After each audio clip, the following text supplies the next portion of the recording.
orange. Orange. I think the orange is the perfect pencil to start with. Wouldn't you agree? Wouldn't you agree? Would you agree? Okay, good. Good. Let me just check first though.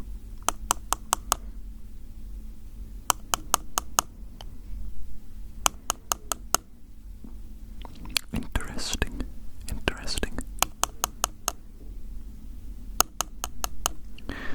Why does your face sound like that?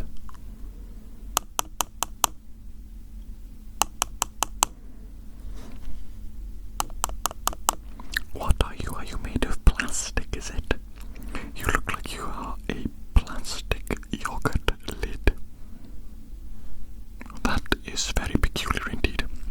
A plastic yogurt lid with paper on the outside.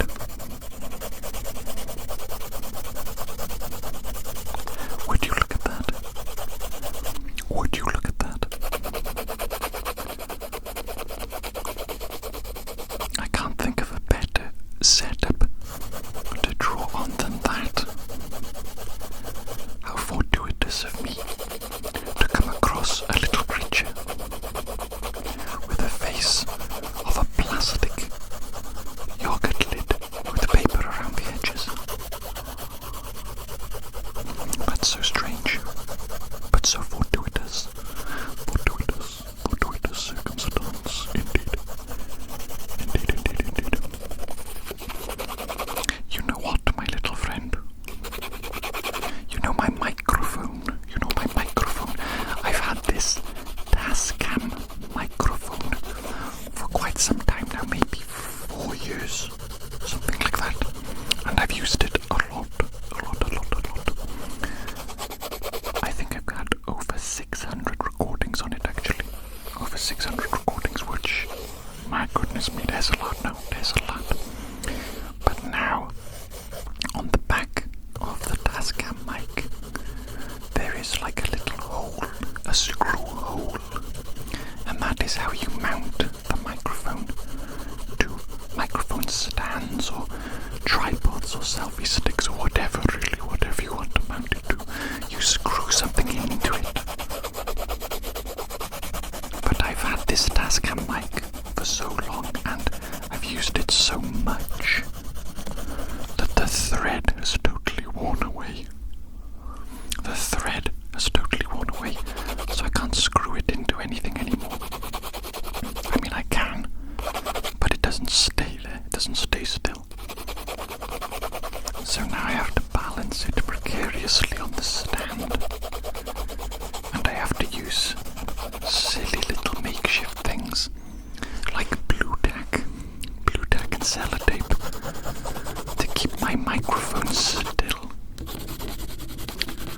Obviously this is no good, right? This is not good, because it means I can't do certain things with this microphone, such as when I go outside and I put the microphone on a long selfie stick, and maybe I use it to record my footsteps, or I use it to record some sort of sound.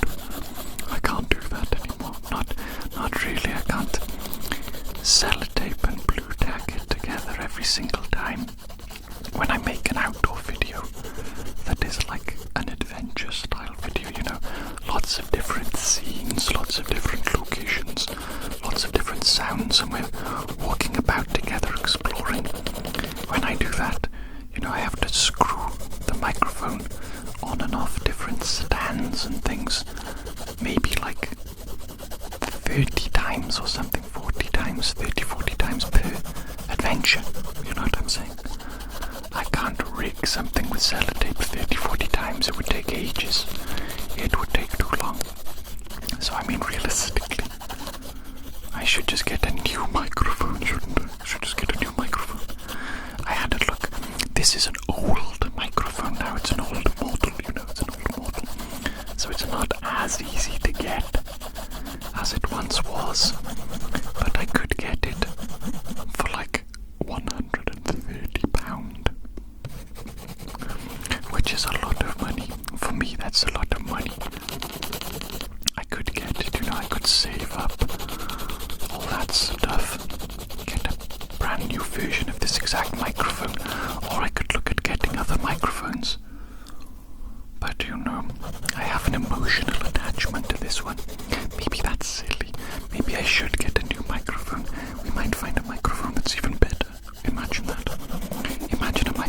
sounds even better, nicer sounds, better quality. But realistically, I probably need to spend more money to get a better quality microphone, you know. That's generally just how it works.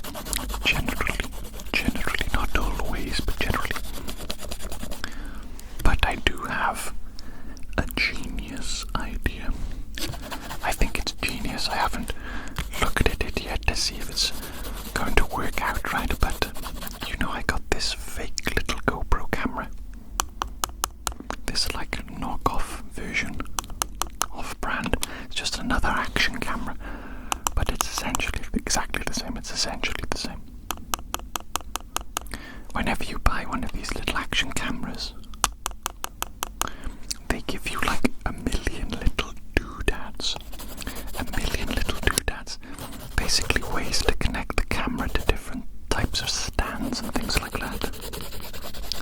I am thinking, what if I super glue one of these little GoPro mount things to the back of the Tascam microphone, and then I use the fake GoPro stands for the microphone. You know, it won't be like a typical normal screw stand. It won't be able to go into normal stands, but I can jerry rig everything with the GoPro thing, the GoPro mount. What about that? Don't you think that's a genius idea? You probably don't. You don't care. You probably don't understand what I'm talking about because you don't care about cameras and mounts and things like that. And that's absolutely fine. That's absolutely fine. But I think this has the potential to be a genius idea because it would save me £130. It would save me buying a new microphone, and it could extend the life and longevity of this microphone by I don't know how long. What if I get another 4 years out of it? Can you imagine? Can you imagine another 4 years?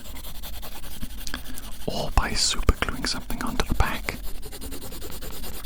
Now that is a genius idea, if I do say so myself, but you know, I gotta see if it is realistic to begin with. Before I actually do it, I need to see the little mounts and if it will work out or if it is a stupid idea. I'm not sure yet. We shall see. We shall see. Let me use another color. I think this blue I think will complement this orange quite nicely, Don't you think so? Okay, stay still for me, stay still. Are you okay there? Let me double check. You're all okay, you're not falling off anything, are you okay? Very good, let me begin. Excellent. You're doing very well, by the way. Just stay nice and still for me whilst I draw on you. Very well indeed. Are you enjoying it? Are you enjoying our little drawing session today, our little colouring session? You're like my little personalised colouring book, aren't you? You're like my little colouring book. My adorable little colouring book. How lovely, lovely.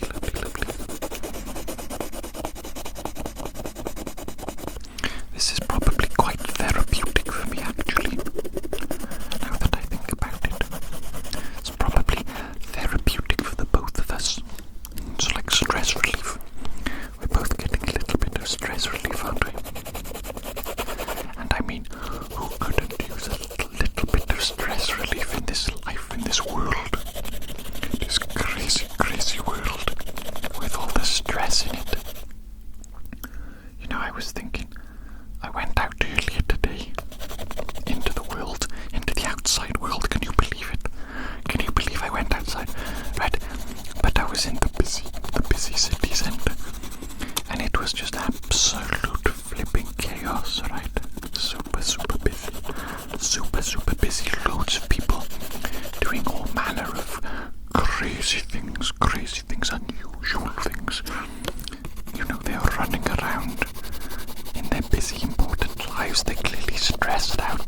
They're rushing.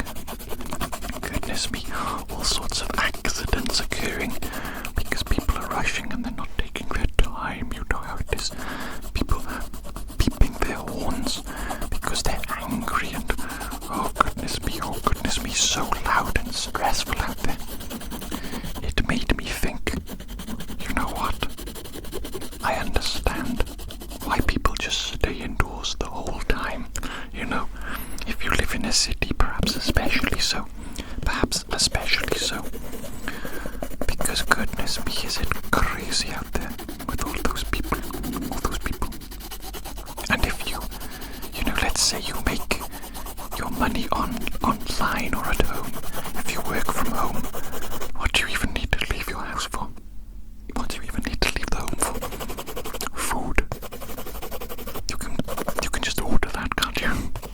Order food delivered to you. You could just live off Uber Eats exclusively, couldn't you? That wouldn't be very healthy though. No, come on now. We can't just live on Uber Eats all the time. That's crazy.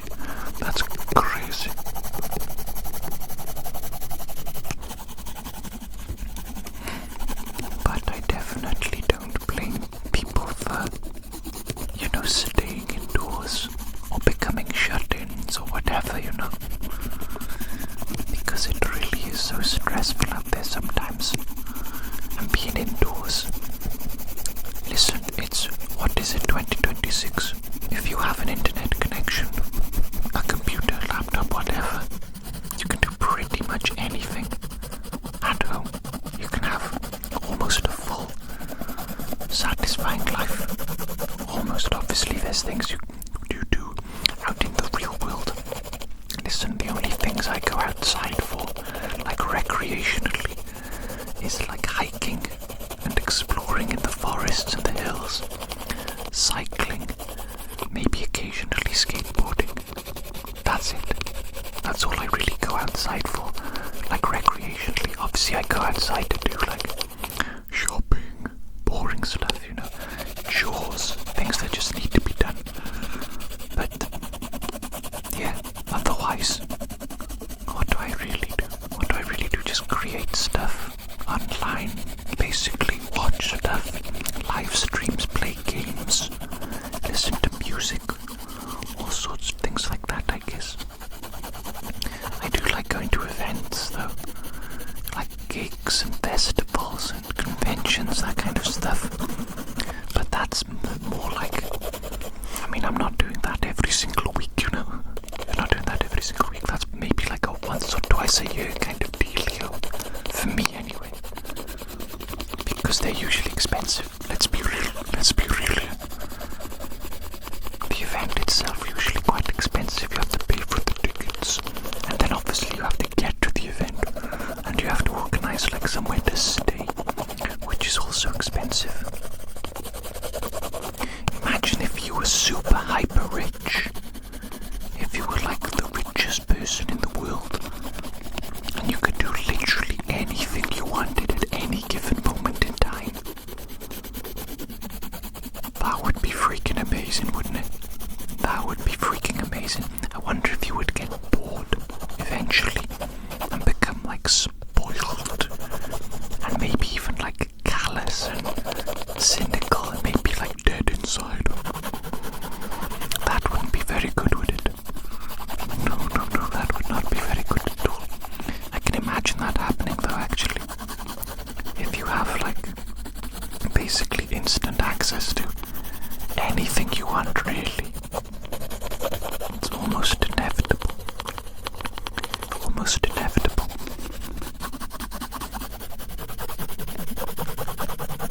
You know how they say money can't buy happiness? I think that's only like 50% true. If we're actually being real.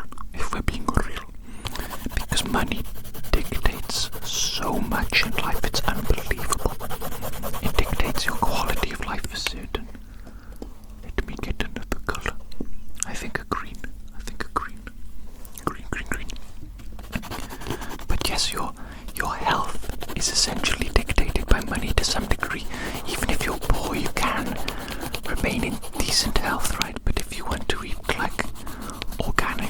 that's expensive. Oh man, that's expensive. That's expensive. If you want to eat like meat on the regular, that's expensive. It is expensive to remain healthy. You can do a lot of exercise for free. Obviously, gym membership is expensive, right? But I mean, what is that really useful for? Only weights, really. Everything else you can pretty much do outside. You can do calisthenics, you can run, cycling, buy a bike cheap.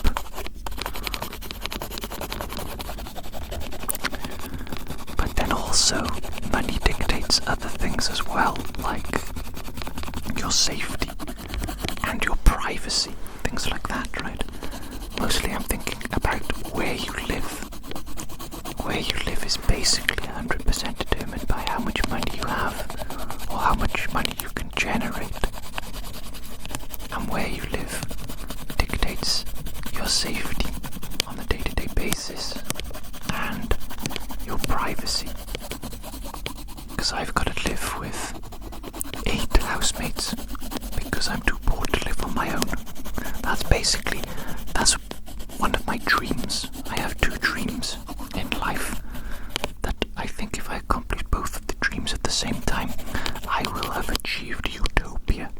I will have achieved utopia on this earth. And those 2 dreams are to be either self-employed or to be working a job that I love, like this YouTube. If I could do this forever and ever and it could be my sole job and source of income, my goodness me, that would be so amazing. I'd be very happy indeed. Right? That's dream number 1. Dream number 2 is to live on my own. Obviously there's multiple ways to achieve dream number 2. Probably the best way is to buy a property, really realistically speaking, to own your own place. For me, it doesn't need to be big or fancy. It doesn't need to be a house. It could just be like a little flat, a little apartment, a little studio apartment. Just somewhere for me to live, sleep. Little kitchen, tiny kitchen would be fine. A little bathroom. That's all I need. It's not very much, really, is it? But I think if I had my own little place to live and a job that I enjoyed, I mean, goodness me, what more would I need in life? I'd be happy. I would have everything. Because then I would have the privacy and peace and quiet. Because I'd be living on my own. I'd be able to create way more all the time. And creating stuff basically makes me happy. That's probably the number 1 thing that makes me happy in life, just creating stuff, even if the stuff I create is rubbish. You know what I'm saying? It doesn't really matter. It's just creating is fun. Creating is fun, makes me happy, fulfills something inside me. So that's my dream life. I think it's possible. I think it is possible, realistically, actually possible. And I think it's, what is it really? A matter of time before I can achieve the dream, my dream life. A matter of time. We shall see. I will keep working hard and keep hoping. And yes, if we're lucky, I might achieve my dream life. Do you think I'll achieve my dream life? I think so. I like to think so. I've got hope within me that I will achieve my dream life. That's what I think about when I'm working hard or struggling or something. I think about my dream life. I think to myself, all this hard work, it's worth it. It is worth it. Keep going, Ross. Keep going. Because if you keep going, keep working hard, you will achieve your dream. You will achieve your dream life, and then imagine it. Imagine what it will be like. Every day, amazing. Every day, amazing. I think so. You know what I think might happen? I think I might achieve my dream life, and then I will die like a day later. Like a day after achieving it. That would be fun. funny in a messed up kind of way, you know what I'm saying? I think God might do that as like a little prank. Be like, lol, got you, Ross. Got you, Ross. I gave you your dream life. And then I killed you. I killed you the day after you got it. And maybe that would be like a moral lesson for me. And the moral would have been that I should have been grateful and happy the entire time, even without my desired dream life. But you know, I'm pretty happy. I'm pretty happy in life. Overall, it's quite good. I do my best, you know, do my best to enjoy myself. I'm grateful. I'm grateful for everything. All the good things in life, you know. Not perfect, obviously. Life is not perfect, but my goodness me, I mean, how many good things are there in my life? There's a lot. There's a lot. Maybe we should just focus on the good things. Forget about the bad things as much as we possibly can. Focus on the good and just be grateful. And just enjoy it whilst it lasts, you know. Enjoy it whilst it lasts. Maybe even the bad stuff. Maybe it is possible to enjoy even the bad stuff. There will probably be a time where you may even be grateful for bad things, you know. Because what is the alternative? Nothing. I don't know. I don't know. The colours on this are looking pretty wild. Pretty wild. I think I want more orange. More orange around the outside here. I think that's really going to bring it all together. Let's see.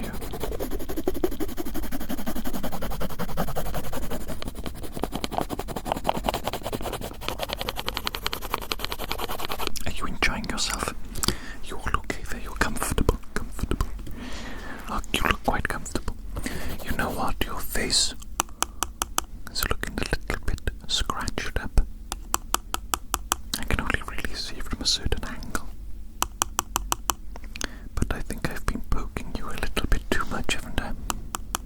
Poking you in the face a little bit too much. It's fun though, isn't it? Can you blame me? Can you blame me? Silly me. Maybe I'm going to need to replace your face. Replace your face with a brand new yogurt lid soon. Scratched you up too much, haven't I? I've been too rough with you. I've been too rough with you. What do you mean you like it? You like it? Oh my goodness me. Don't say that. Don't say that. That's too much. That's too much.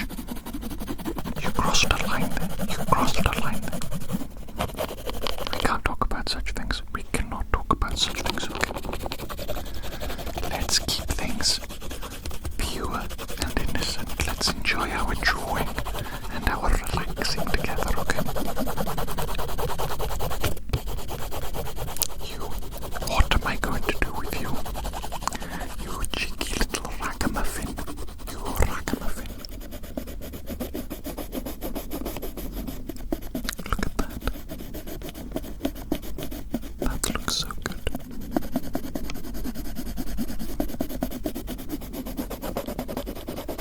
You know what's going to be crazy in the future? When we invent like contact lenses or something that can act as video recorders. You know what I'm saying? Like a camera in your eyes, so that you can capture exactly what you're seeing currently, and then you can use that in videos and show somebody else exactly what you saw through your own eyes. How amazing will that be? I mean, that I feel like that's almost a certainty. That's almost certainly going to happen. A lot of things you think about technology that could potentially occur, you think, that could happen, but that's like, maybe that's a bit too sci-fi, maybe that's not really going to happen. But I feel like a video camera that's sort of like a lens over your eyes, or even a pair of glasses, seems very realistically doable to me. But what the heck do I know? I'm an idiot. I can barely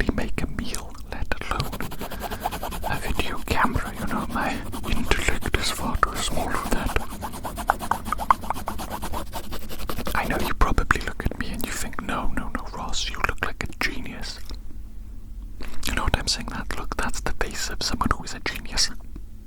Isn't it? Isn't it? Yes, it is. Yes, it is. Yes, it is. That's what you think, isn't it? When you look at me, you think, Ross, you're an absolute flippin' genius. But, surprise, surprise, I'm an idiot. Surprise, surprise. Shocking, I know, shocking, shocking, shocking.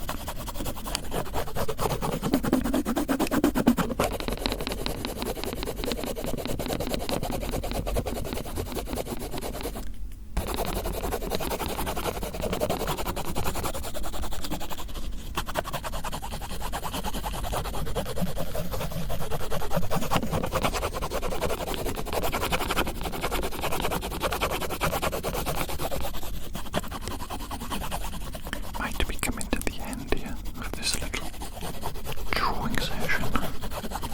These colours are looking very nice indeed. Very nice indeed. Let me just focus on finishing it, okay? And I'll say goodbye to you now, so then I can just focus entirely on finishing the drawing, okay?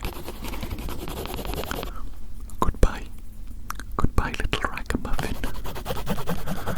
I'll see you again another time for something else, okay? Bye bye.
Sorry, was that scary? Was that scary? My face suddenly appearing out of the darkness, the doom and the gloom, and just getting really up close and personal, really up in your business. Was that a little bit scary? I'm sorry, I didn't mean to scare you, okay? I did not mean to scare you, you little ragamuffin. You little ragamuffin. Listen, everything is okay. And everything is going to be okay. And let me tell you, you are in for a treat today, my friend. You are in for an absolute treat. I am going to be drawing on your face with crayons. Oh yes, indeed, those waxy little crayons. They look so colourful and so delectable and so edible. And yet, we shall not be eating any crayons today, okay? No. No eating the crayons. Stop it. Stop it. Stop. Stop, stop, stop. Stop, stop, stop. Do not eat the crayons. Do not eat the crayons. Do not eat the crayons. How many times do I have to tell you? Do not eat the crayons. Okay, stop it. Stop it. Don't even think about it, okay?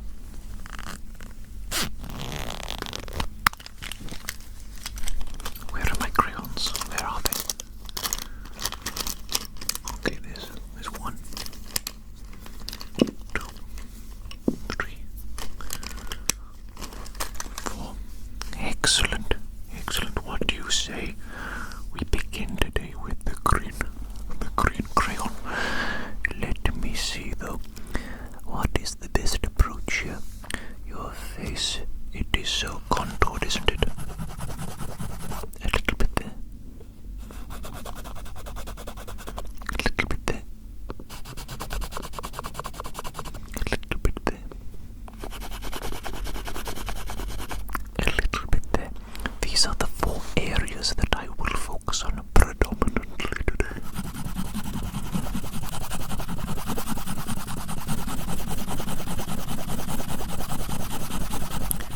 These are really going to make your cheeks pop. Your cheeks.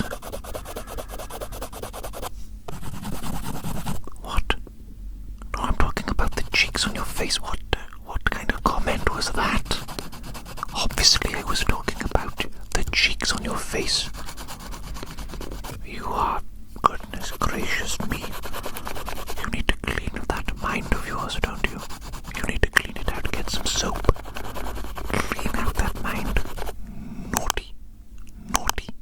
Face it, you can't stop thinking about eating the crayons, which honestly I don't blame you. I can't blame you for that when you're only human. And then when I mention cheeks, you start thinking about some other kind of cheeks. Goodness me. Goodness gracious me. I think I need to send you away to a monastery, don't I? You need to go and spend some time with the monks. I'm just being an idiot. I'm being silly. As always, as usual, nothing new there, is there? Just me being a silly Billy. Silly Billy. You kind of look like an orc at the moment, or maybe a goblin. A goblin. So I'm getting comfortable. You don't mind, do you? You don't mind? You know, it's important for both of us to be comfortable. It is important for both of us to be comfortable. It's not all about you, you know. It's not all about you. Come on now. You don't care about my comfort. There's no way you think that, right? You care about me, don't you? You care about me. I care about you. I mean, that's why I'm doing this. Why else would I be drawing on your face? This is an exercise in relaxation. Relaxation for your benefit. You're feeling relaxed, aren't you? Aren't you feeling relaxed? I hope so. I hope so. That's the whole point. I love the way this looks, actually. I love the way this looks on you. You make a good looking orc. You know, when you play Skyrim or some Elder Scroll game, and you get to choose all the characters, you get to choose your race, and you make your appearance in the character selector screen, all that stuff, character customization. You look like you're one of the good-looking orcs. That's what you are right now, one of the good-looking orcs. There's some ugly-looking orcs, you know. There's some nasty-looking ones, some scary-looking ones too. You're one of the good-looking orcs. What do you think, though? Give me your honest opinion. Do you think some of those orcs from Skyrim and all that, do you think some of them look attractive? You can be honest with me. You can be. I'm not judging. I'm not judging. Listen. I'll be honest with you, okay? I'll be honest with you. Some of those orcs, they be looking babylicious. They be looking babylicious. They be looking thick, okay? What? I can't be honest, can I? I can't be honest. I see. Sorry for being honest. So we're not even going to talk about the Khajiit then, are we? We're not going to talk about the Khajiit. We're not going to talk about the Argonians, are we? Listen. What is it called? The lusty Argonian maid. That exists for a reason, okay? That exists for a reason. What are you telling me if an absolute 10 out of 10 Argonian babe was like offering it up to you on a plate? You telling me you wouldn't have a little snack? You telling me you wouldn't have a little snack on that Argonian? Come on, be real here. Well, I thought you were a real one, but maybe not after all.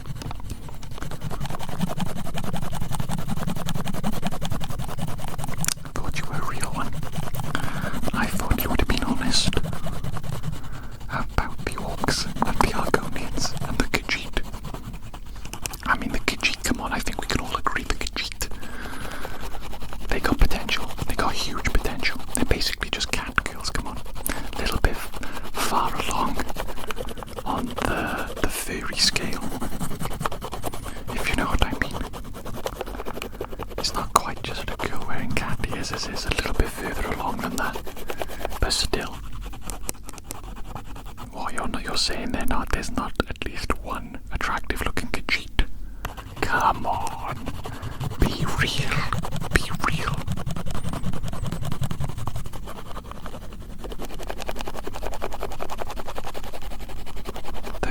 only like non-human looking races in Elder Scrolls, aren't there?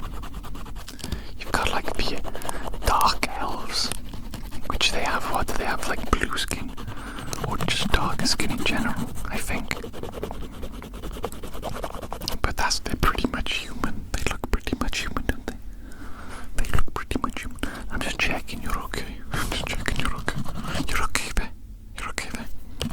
Well, you don't like me talking about this kind of stuff, is it?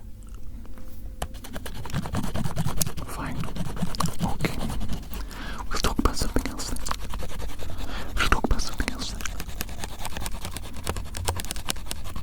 You know what? I'm gonna keep talking about the Elder Scrolls though, just a little bit. I'm gonna talk about Morrowind. Morrowind. Did you ever play Morrowind? Or am I too old for you? Morrowind. I think, is that the third ever Elder Scrolls game? Or were the first two? I won. Daggerfall maybe? Hammerfell? I don't know. I get confused. I did play, I think the second one, I think it's called, I don't know, Daggerfall or Hammerfell, I'm not sure. But that's like ancient, that's really old. That kind of feels like a dungeon crawler. More than anything, it's got that kind of setup. But Morrowind was like a huge jump forwards in terms of like technology, you know, and in terms of the overall experience as well. Massive jump forward. I would say it's probably still playable to this day. Really good. It's really good Morrowind. It looks dated though. It looks kind of ugly and janky and everyone's a bit low poly. But I don't even care, honestly. I think it's good. I still think it looks reasonably good.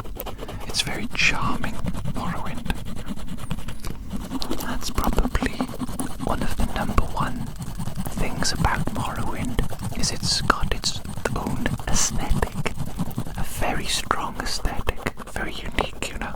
Whereas Oblivion and Skyrim, they feel roughly the same, don't they? Skyrim kind of has its own aesthetic going. It's got more of like a Norse, Viking, Scandinavian aesthetic, but Oblivion is also, it's not a million miles away from that. Whereas Morrowind feels like a sort of alien fantasy world. It's so cool, so cool. I remember being absolutely blown away when I was a child and I was playing Morrowind. I couldn't believe how much possibility there was. It felt like you could do literally anything. Felt like you could do literally anything. What a great game. What a great series. When are they going to make Elder Scrolls 6, huh? I don't want any online BS either. I'm not really a fan of like online games. I want just a giant single player game. Just like Skyrim, come on. They could even remake Morrowind and I would go absolutely nuts.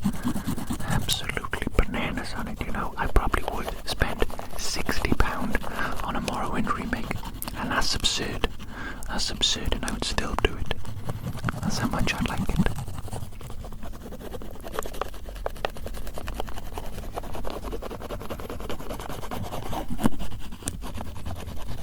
These are some nice colours. The green and the yellow has gone together so well, and the texture of the wax from the crayons. It does kind of make you look reptilian. Wait a minute. Wait a minute. Are you one of those reptilian overlords? Are you a reptilian overlord? I mean, you wouldn't tell me if you were though, would you? Let me take a look at those eyes. Are they reptilian eyes? Are they reptilian eyes or are they human eyes? You're a little bit suspicious. You're a little bit suspicious,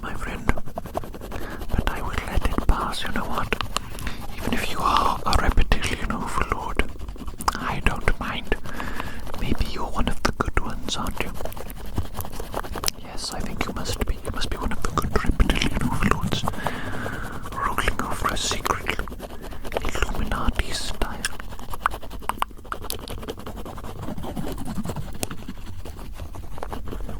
Oh, I like this.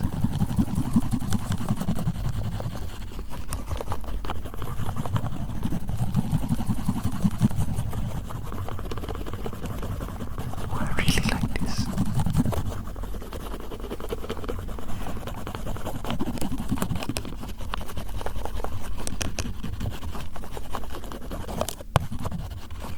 That's nice. I think the blue, I think we need some dark blue action on here. Oh. Dark blue on the outside, faded into the center. This is going to look absolutely phenomenal. You don't even realize what's about to be created here. Art. That's what's about to be created here. Art. Straight up art. Get this in a flippin' museum in a gallery. Get it in there.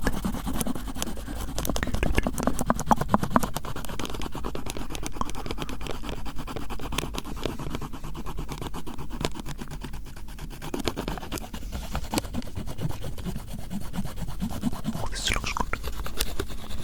Yes.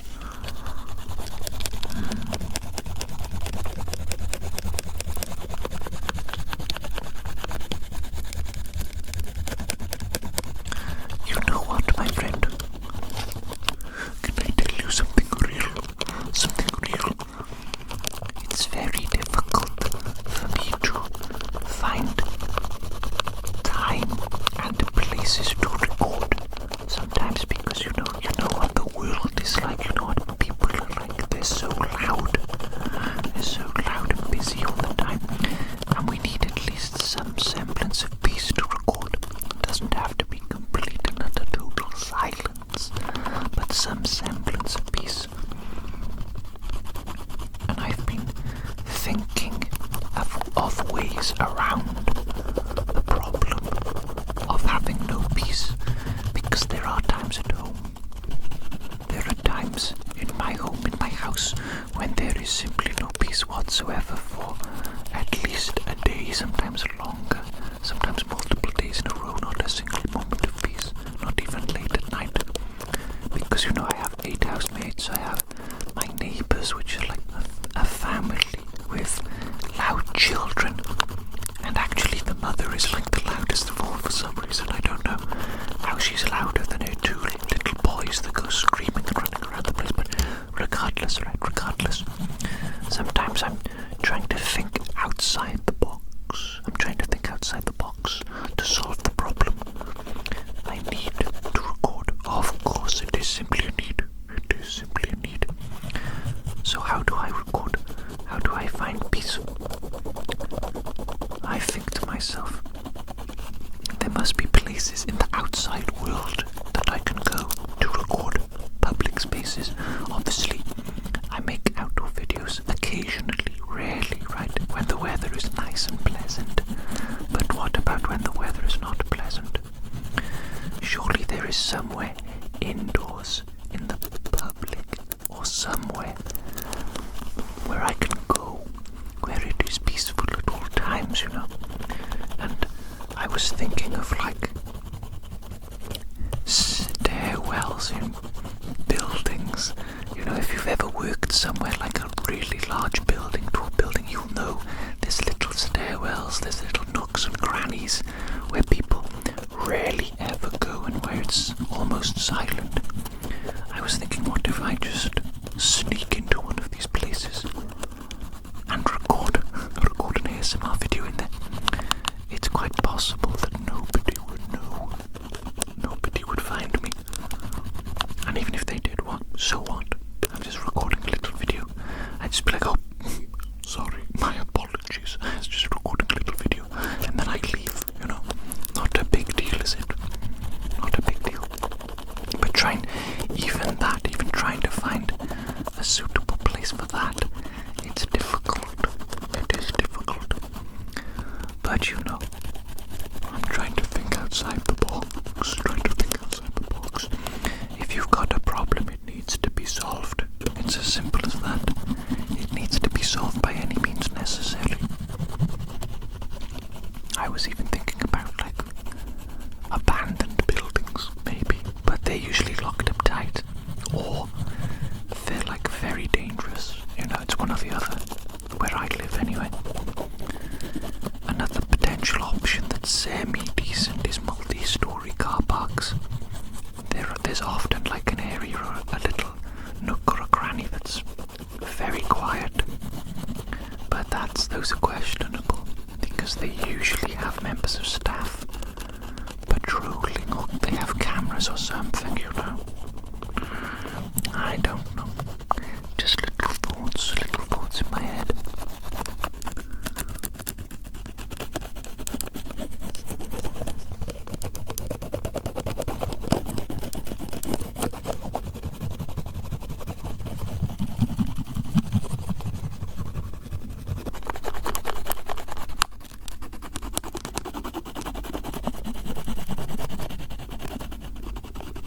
This looks so mesmerizing. I have the red, but I'm not sure where the red should go. Should it go on the inside or the outside? What will look best? What will look best? Are you okay then? Just trying to clear your face a little bit. I've made a bit of a mess on your face, haven't I? That sounds kind of sus. That sounds a little bit sus. Okay, I think the inside is where the red will look best. Let's have a little go, shall we? Let's see what this looks like.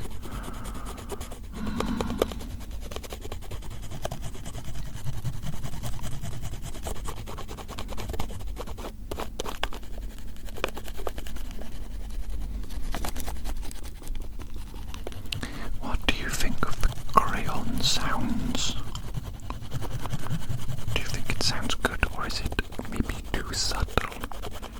Or is it just not as pleasant, not as tingly, maybe not as tingly as the pencil sounds, you know? The pencil sounds are a lot louder, aren't they, naturally? Not sure, they're not certain.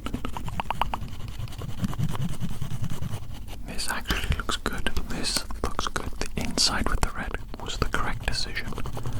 Oh yes. Oh yes. Good decision.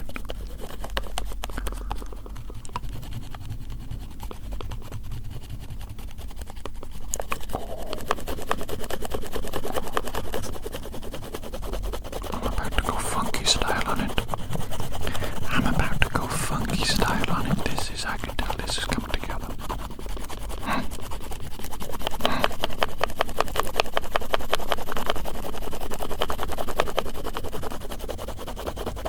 You like that?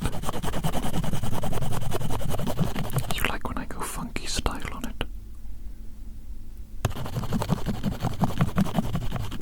I'm talking about the colouring, okay? This is looking nice. Oof. Oof. Damn. Looking good.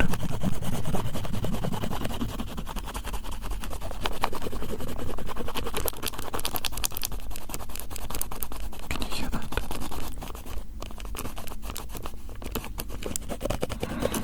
Difficult to get that.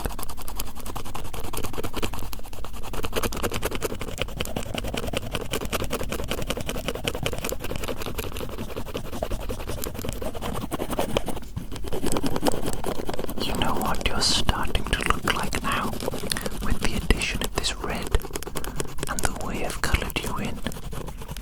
You look like some sort of mythological Aztec bird.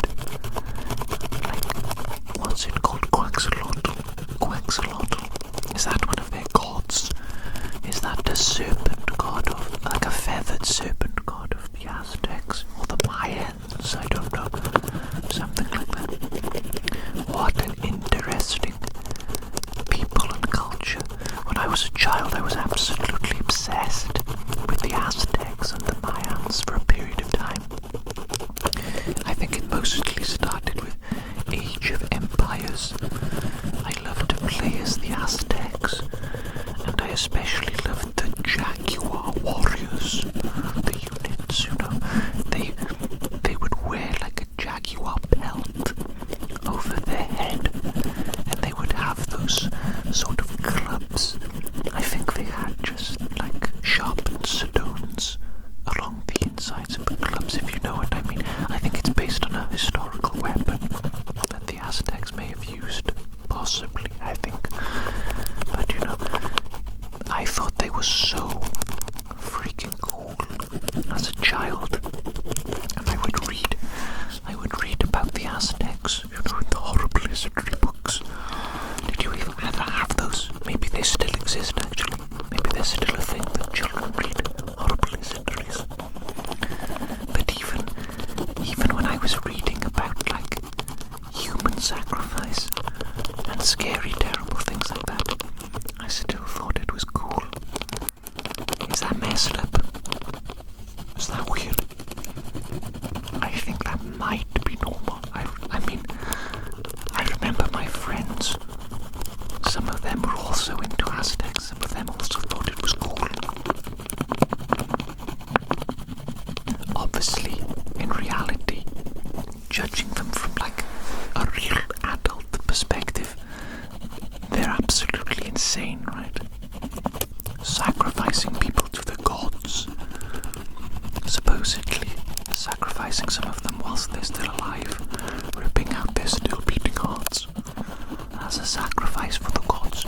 That's insanity, isn't it? That as a culture. Imagine what it was like. I wonder what led them to become like that. But then you have to imagine living in the jungle in America with jaguars, and I don't know, I imagine they would have stumbled across some sort of substances, some sort of trippy mushrooms, or some sort of like ayahuasca alternative. Ayahuasca, is that what it's called? Is that what it's called? The drug that I'm thinking of that you take, or is that something just medicinal? I don't know, I can't remember.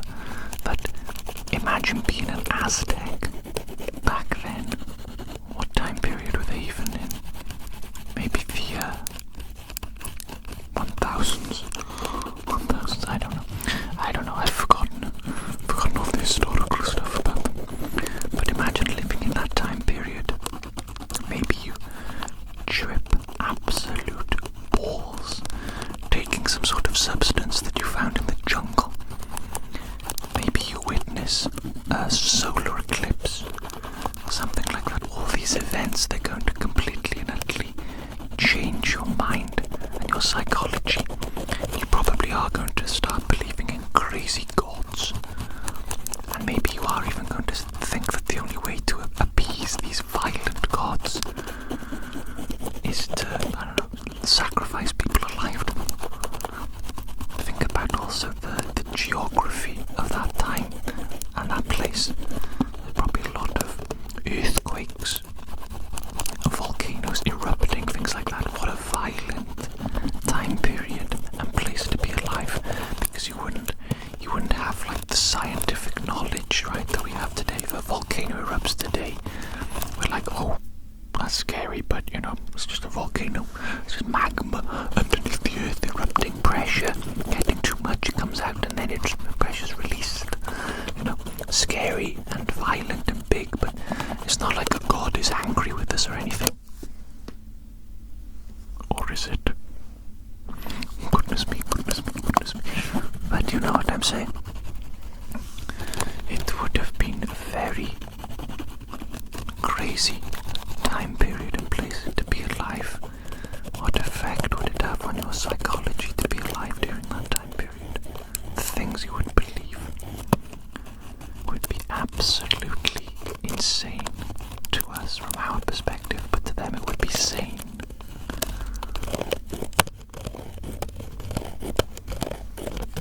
Now that is an absolute rainbow. That is gorgeous. I've created a masterpiece here, an absolute masterpiece.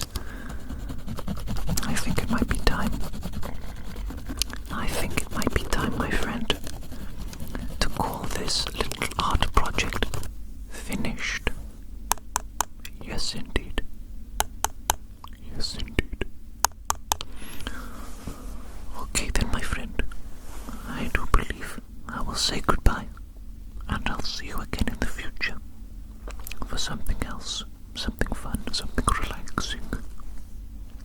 See you again. Take care. Goodbye. Bye bye bye bye bye bye bye bye bye bye bye.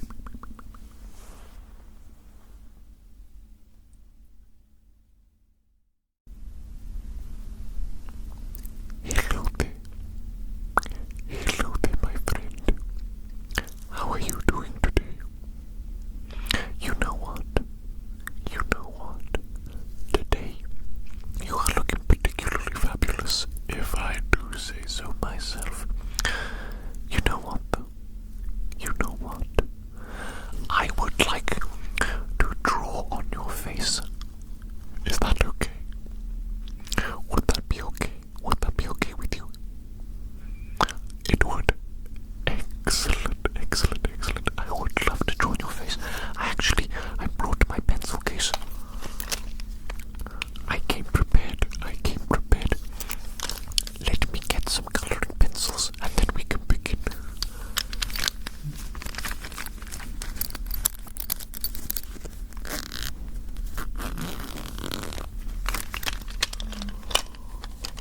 Oh goodness me, there's so much rubbish in my pencil case. Let me get my pencils out. Let me get them neatly arranged before we begin, and then I can select the correct colors. You know what I'm saying? You know what I'm saying? I feel like recently my hair has gone through a growth spurt. Is that a thing? Does that happen? I'm just noticing now that my hair it's flippy flopping all over your face. Flippy flopping all over your face, goodness me. You don't mind, do you?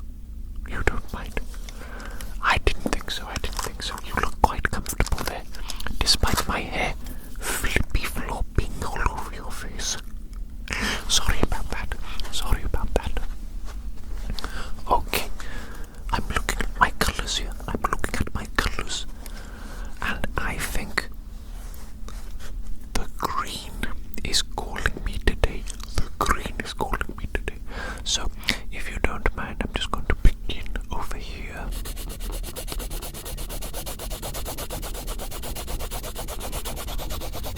Oh yes, look at that.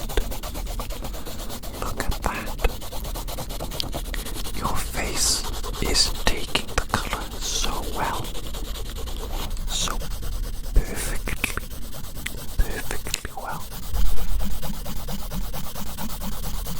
You might be the perfect canvas, the perfect specimen. That's what you are. You're the perfect specimen.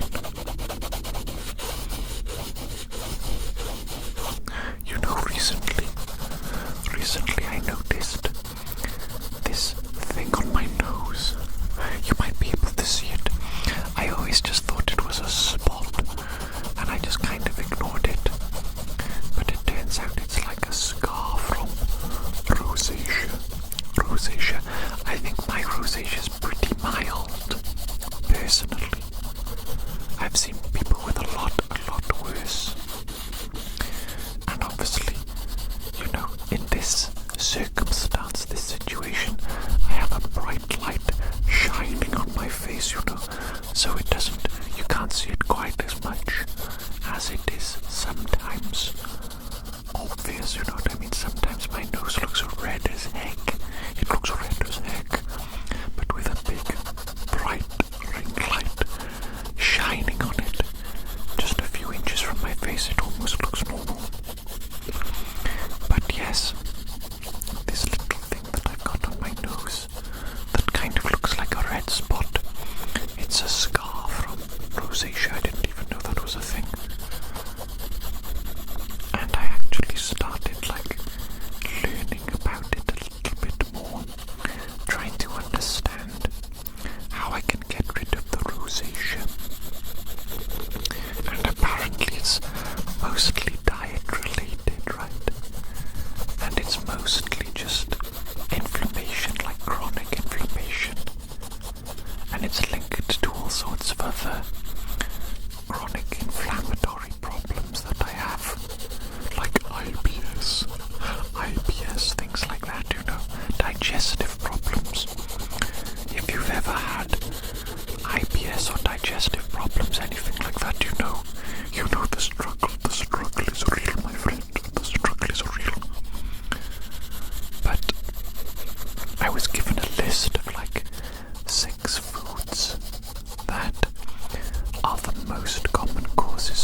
solve this rosacea.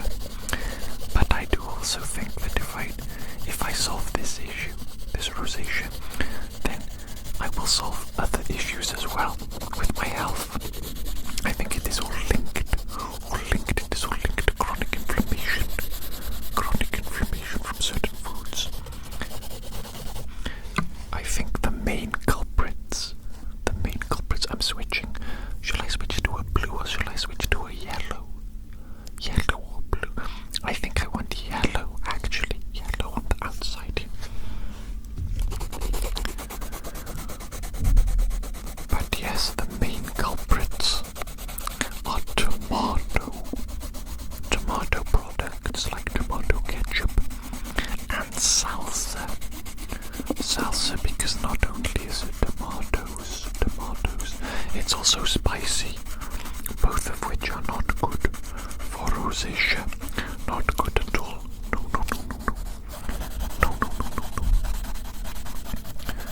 And I pretty much eat salsa like every single day, like an entire tub.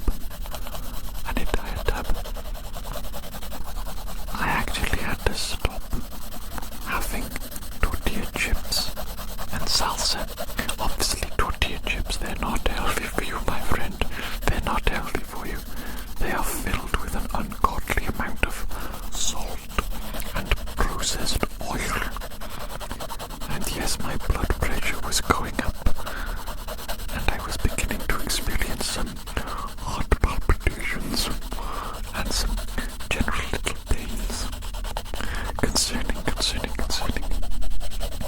Apparently that is also sort of linked to rosacea, or they're common. It's common for these things to occur together. You know what I'm saying? People with rosacea, they will often have problems with blood pressure and feelings like that too, feelings related to blood pressure. Things like that. So yes, I had to give up eating the tortilla chips. Delicious tortilla chips. I can no longer have them. I suppose I can, but slightly negative impact on my health. So we must not really. We must limit them at least somewhat, if not totally. I want to try a period of time where I strictly follow these rules, where I don't consume any of these foods, these trigger foods that are known to make rosacea worse. I want to strictly follow that for perhaps, I would say 6 weeks to 8 weeks, to see if there is noticeable improvement or not. I would say 6 to 8 weeks is a long enough period of time to notice genuine improvement, you know what I'm saying? I think that's enough time. I was also told, I got most of this information from ChatGPT, by the way. Most of this information from ChatGPT. Do you know what? ChatGPT is better than any doctor I have ever been to. By a mile. It's not even close. And I kind of have this natural aversion to AI. I kind of don't want AI to be good, because I don't want AI to replace human beings. Of course. I think perhaps especially creatively, right? But in this case, when it comes to medical things, medical diagnosis and help, I mean, AI is blowing doctors out of the water. You know what I'm saying?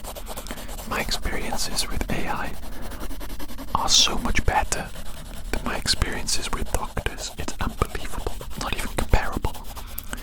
Obviously, the only thing that doctors can do that AI can't is prescribe medication to you, prescribe drugs. I can actually see a future where AI is given the authority to prescribe drugs and medication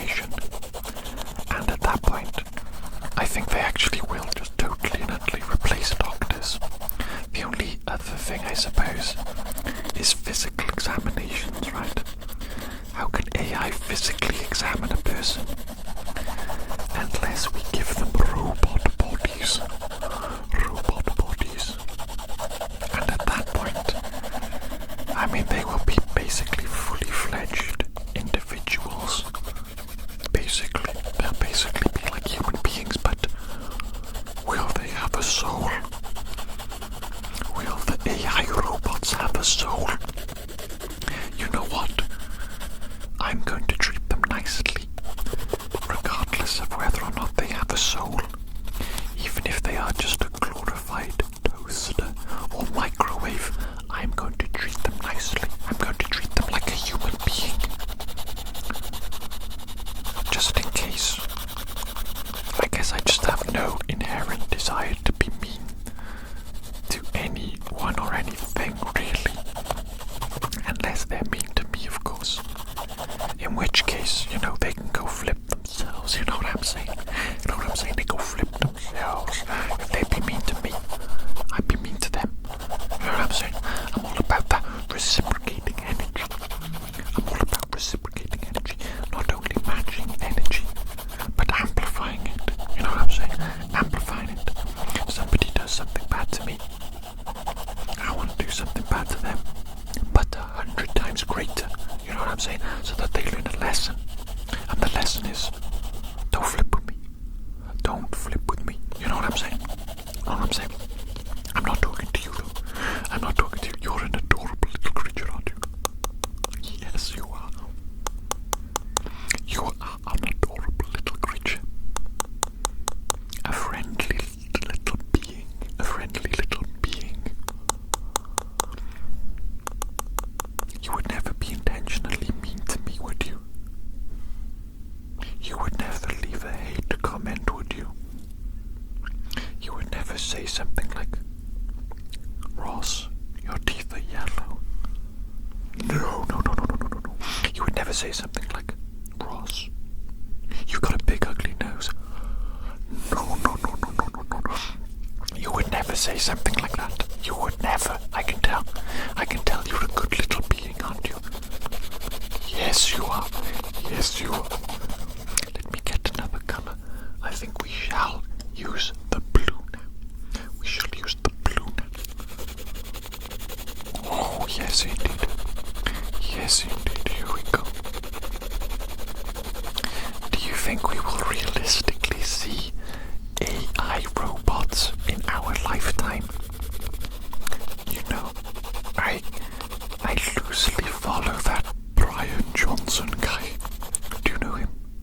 The longevity guy. The guy that wants to live forever and ever and ever. And he regularly talks about how humanity will likely integrate with AI, I guess, within our lifetime. I think I've seen him say something like, within 50 years, we will have like AI robots and things like that. I think that might be a little bit optimistic myself. 50 years, do you think so? I know technology kind of sometimes advances like exponentially, you know what I'm saying? You know what I'm saying? Like a lot of progress is made in a short period of time. But I don't know. I don't think there's going to be AI robots walking around in public in 50 years' time.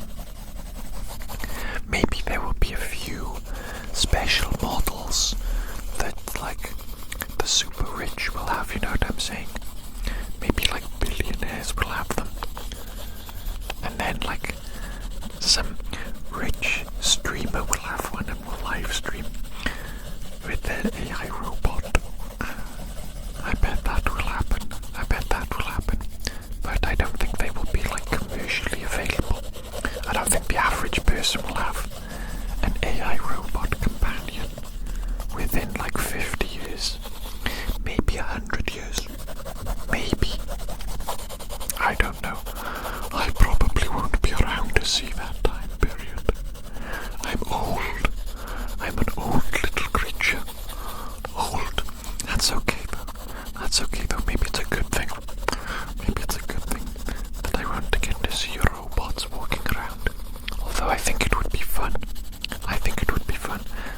society will change drastically with the introduction of robots, don't you think?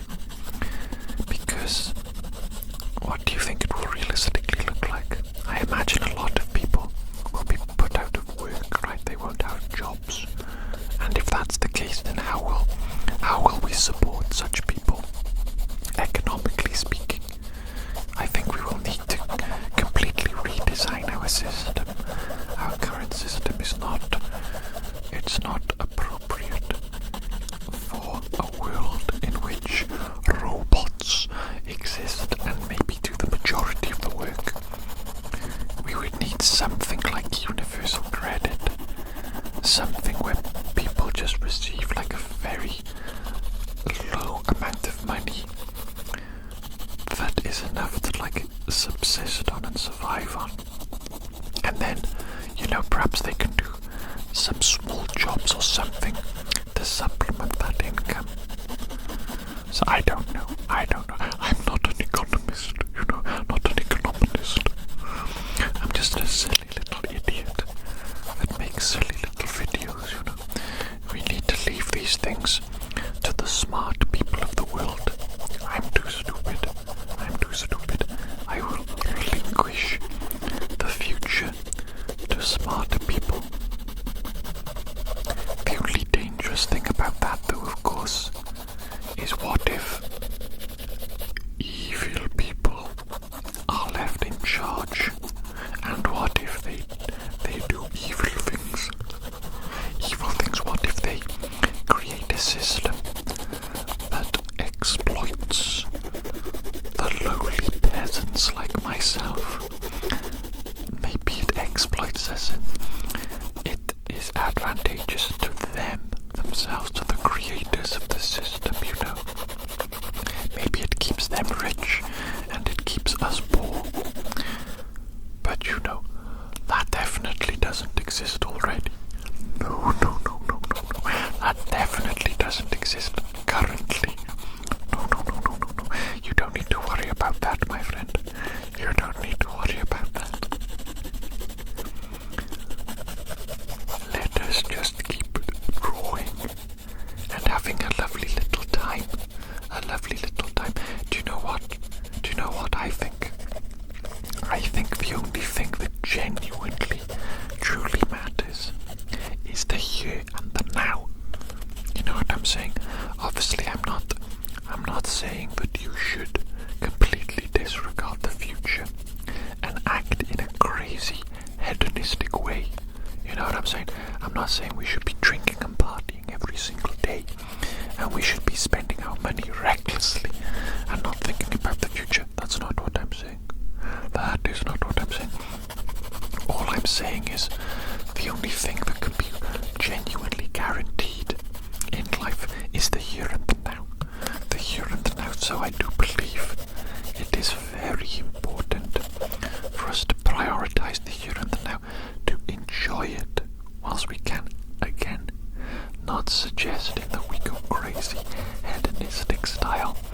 No drinking. No excessive drinking anyway. No orgies, okay? Stop it. I know you. You've been attending orgies, haven't you? Stop it. You naughty little hedonist.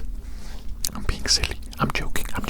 Okay, but I'm just saying we should appreciate the here and the now. We should appreciate what we have. And we shouldn't stress about the future and about big things that are either out of our control entirely or at least partially out of our control, right? All we should do, in my opinion, is we should try our best, and what happens. There's no use stressing about it. What is that stress going to do? It's going to do nothing. In fact, it's going to decrease your quality of life, and it might even make you anxious or depressed or angry or frustrated or something like that, and then you might end up in a bad mood, and you take it out on other people, on the people that you love and that you care about in your day-to-day life, and that's no good, is it? That is no good at all. That's why I believe it is important not to to stress. Do not stress about the future or the big things. And to just live in the here and the now as much as possible. Be grateful for what you currently have. Even if it doesn't seem like very much. Maybe sometimes you look at other people and you feel jealous, I do. I shall admit it, my friend. Sometimes I look at other people and I think, why do they have so much and I have so little? Am I unworthy of having what they have? Are they more worthy than me? Am I a loser? That's what I think sometimes. And that's what I feel. And then I feel jealousy and envy. I'm like, I want what they have. I want what they have. But such feelings are unproductive and are silly and stupid. And many of them are invalid, Just because somebody has more than you or better circumstances in life, it doesn't mean that they are more worthy than you. It doesn't mean that you are less worthy than them. We are all equally worthy, my friends. We are all beautiful little creations of God. God's creatures. Maybe some of us aren't, traditionally beautiful. Maybe some of us are a little bit lumpy and weird looking.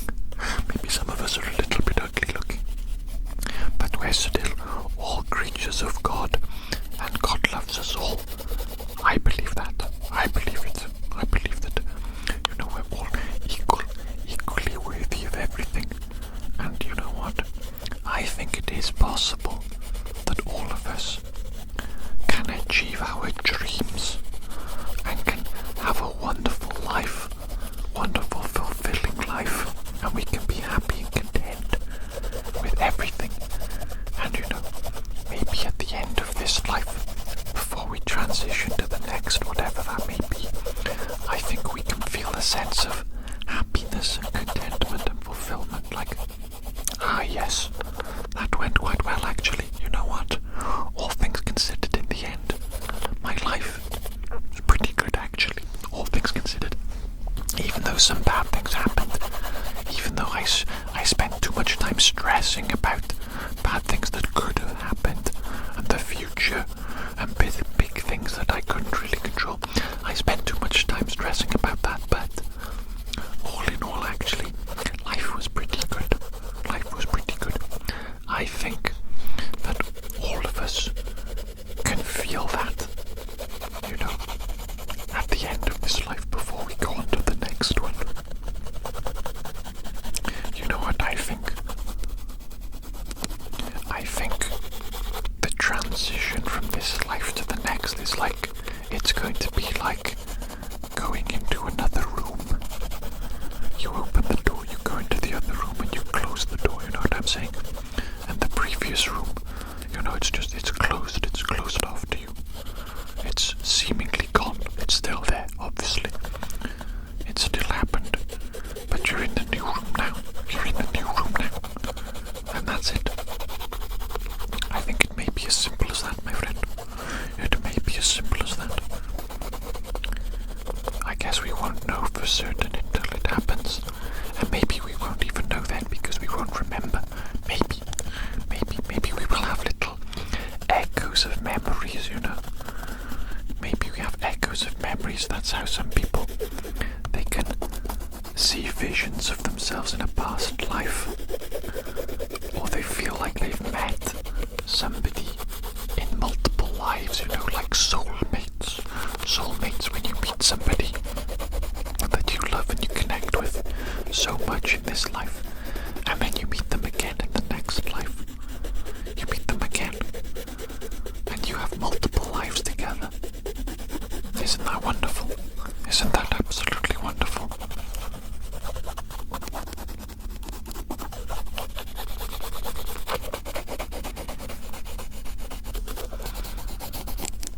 This is looking quite nice, but you know what?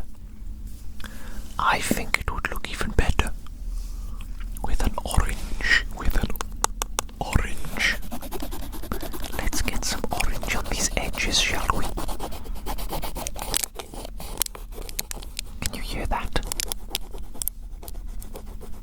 very subtle crinkling sound. I can't always make it either. I've got some sellotape on your face, my friend. I've got some sellotape on your face. Just to make things a little bit easier, you know. Keep you nice and steady. Keep you nice and steady and still whilst I draw on your face. Are you enjoying this? Are you enjoying this, my friend? Is it nice and relaxing for you? Is it nice and relaxing? I hope so. I hope so. I like making these little colourful pieces of art. Even if they're small and maybe silly. Maybe some people wouldn't even consider it to be art, but it is art, my friend. Any creative little process, it is art. It is art. Maybe some people don't fully appreciate it. You know how maybe when you have a child and your child creates a beautiful drawing with crayons, maybe other people would see that and they would think, a bit rubbish, isn't it? A bit rubbish, isn't it?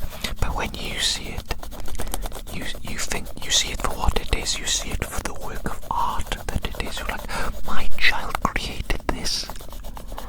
It came from their imagination, and then they used their little hands and their little skill to create it, to make their imagination real in this physical world. That's a work of art. That belongs on the fridge. That belongs on the fridge. If only we could all appreciate each other's efforts in the same way that we can appreciate, like, our own child's drawings, you know what I'm saying? You know what I'm saying? Because we're all just trying our best, really, aren't we? We're all just trying our best. But sometimes we aren't really appreciative or nice to other people in the way that we could be or possibly should be. Imagine if we considered everybody in the same way that we would consider our own child. Imagine if we thought of other people as like our children. That sounds crazy, right? That sounds crazy. Maybe what if we considered other people like fellow children of God? You know what I'm saying? You know what I'm saying? We're all wonderful little creations, lovely little beings. Why don't we treat each other like that all the time? Why don't we have a little bit more compassion and understanding and love for one another? Maybe it's just because we feel a bit hungry or something. You know, that happens to me a lot. That happens to me a lot. I don't eat for a while and then I get very grumpy. I get very grumpy indeed. And sometimes my grumpiness, maybe I take it out on other people. Not too much, not too badly, you know. I'm not too bad to other people. But sometimes I'm grumpy. Sometimes I don't engage with people in the way that perhaps I should. I don't give them the full attention that they deserve, and the full consideration, the full compassion, the full love that they deserve. Simply because I haven't had food in a while. And I'm hungry. Isn't it funny? Isn't it funny how our moods and our behaviors alter so much depending on something as seemingly trivial as having food? You know what concerns me ever so slightly? It's the idea that maybe we are just like purely biochemical creatures. And by that I mean, you know, a good example is seasonal depression, right? Seasonal depression occurs in the winter months when you don't have sun exposure because you become vitamin D deficient, and the vitamin D deficiency causes you to experience depression. What if that is how almost everything works? What if all of our thoughts and our feelings and our emotional states and our mental states are just a result of like chemistry, biology,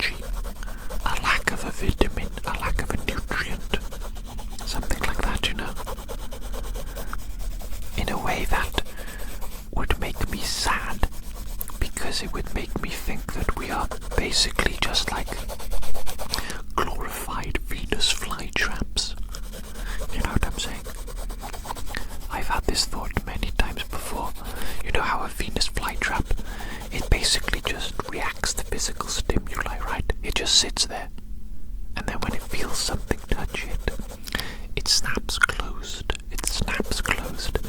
And hopefully it snaps closed around a fly or an insect, and then it eats it. And that's how it survives, right? What if we are just big Venus flytraps? Slightly more complex. What if we're just reacting to stimuli? What if when we feel good and happy, it's just because we've had enough food, we've had enough nutrients and vitamins? What if when we feel the depths of despair and depression, it's just because we haven't had enough sunshine? There's some sort of nutrient deficiency. In a way that's good, of course, because it means that all problems have a physical solution that could potentially be easy to resolve. But on the other hand, it makes me feel like I'm just a mechanical being. And I don't like that thought for some reason. I like the thought that I have a soul, and that all living things have a soul, and that there is some sort of divine, mystical, magical element to us. And I don't even mean that in the sense that I want us to be like grandiose and important and divine and mystical. I just want us, it just feels like we would be more real if we had a soul than if we were merely physical beings, mechanical beings, basically biomechanical beings. There is something off-putting about that idea to me. But I believe that we have a soul. I believe it. And I think it's probably difficult, possibly impossible, to really measure or quantify like the soul, right? But I think that you can feel the soul present in people and animals too. Sometimes I encounter a doggy or a cat or something like that, and I can feel their soul. I can feel the animal's soul, 100%. 100%. There's no doubt in my mind that this joyous little animal has a soul, just like me. Maybe we're a little bit different. Maybe a little bit less complex, more complex, whatever it might be. But still we have souls. That's what I think. That's what I think and feel anyway.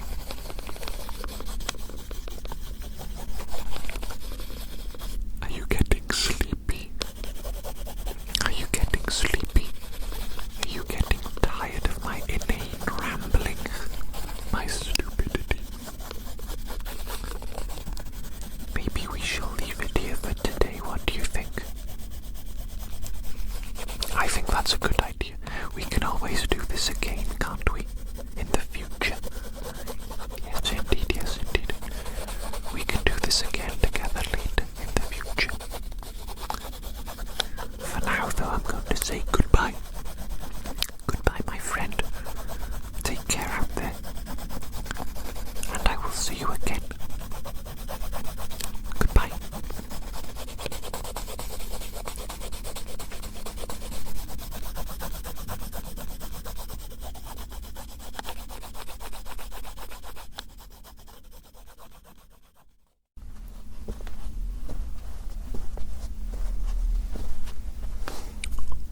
Hello there, my little friend. What are you doing down there? What are you doing down there, looking all cute and tiny?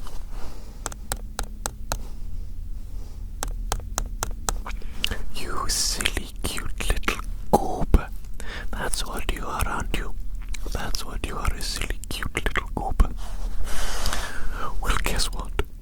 Guess what, my friend? I'm going to draw all over your face today, and I'm going to use crayons to do it. Yes, indeed, we're going back to old school crayons. Let me get my crayons out of my pencil case.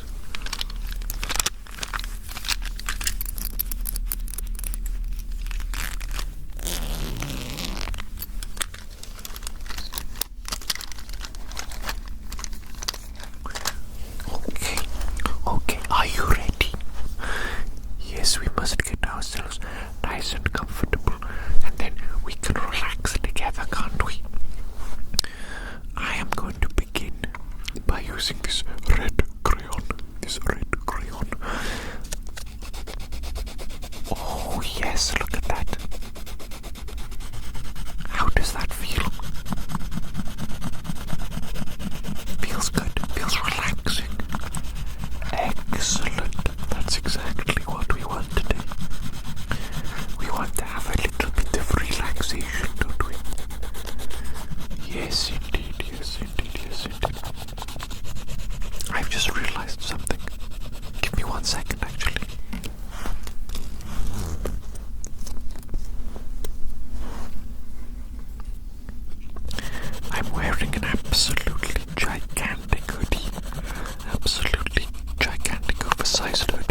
It's so fluffy and warm, and it's so absolutely gigantic. It is gigantic. Big Supremo. Big Supremo. Yes, indeed. I was watching Celine ASMR. I watch her a lot, actually. She might be my favorite ASMR artist at the moment. I know she's like huge, right? Super successful. She's like the GOAT. She's the GOAT of ASMR, in my opinion. In my opinion, because out of all the really big ASMR artists, Celine ASMR, her videos, they give me tingles like 90% of the time. 90% of every single video that she makes, I'm experiencing ASMR tingles. I think she has perfected the sort of the line between professionalism and, like, I guess, amateur recording or whatever. I don't really know how to express it. Maybe lo-fi. She has the perfect balance between lo-fi and, like, professionalism. There's a point where things become too professional. You know, JoJo ASMR, I think, is a good example. For me, when I watch JoJo ASMR, I experience literally zero tingles. I experience no ASMR whatsoever when I watch JoJo ASMR.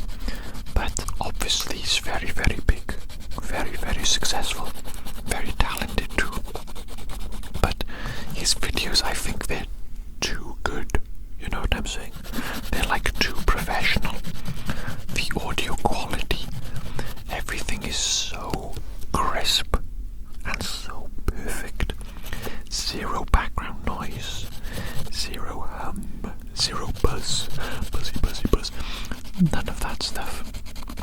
Right, and even like visually, everything is like perfect.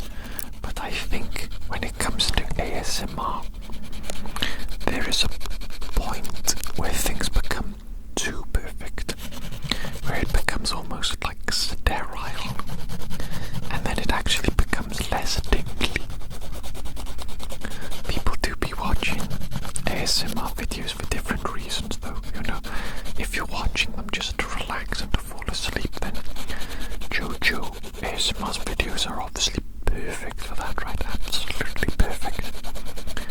And in that sense, you can enjoy the high quality very, very much indeed. But if you're straight up there for the tingles, for the ASMR, then I think that level of professional setup is too much. I think it's gone too far. Because, I don't know about you, but I will often watch just random people's ASMR videos, people that have like 500 subscribers or even like 200, or, you know, a small person, a physically small person. They're short and tiny. No, I'm joking. Right? A person that doesn't have too many subs or whatever. Someone, maybe they're just filming on their phone. Maybe the setup is a bit rough. Maybe the recording is a bit rough. Maybe there's bumps and there's mistakes, you know, whatever. But I'll watch those videos and I'll get hella ASMR tingles. I get loads of ASMR tingles. And that for me is why I'm watching that, like the feeling of the tingles. So yeah, I love those really lo-fi videos. And I guess I prefer them to the super professional videos. But yeah, like I was saying earlier, I think Celine ASMR has the perfect balance of professional setup and recording, but also like lo-fi. It's just perfect. She's mastered it. She's the queen. She's the queen. Step aside, Gibby. Or Chippy ASMR. You know what I'm saying? Step aside, Chippy. Celine the queen. Celine the queen. That's what I'm saying. That's just my opinion. That's just my opinion. Chippy ASMR is very good too. Very good too. I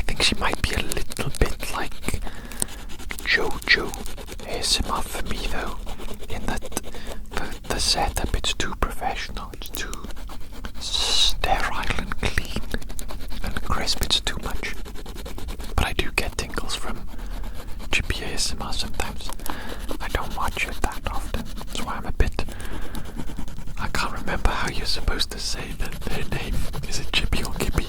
I think Chippy. Right? I think so. I think so. She got a little baby now too, isn't she?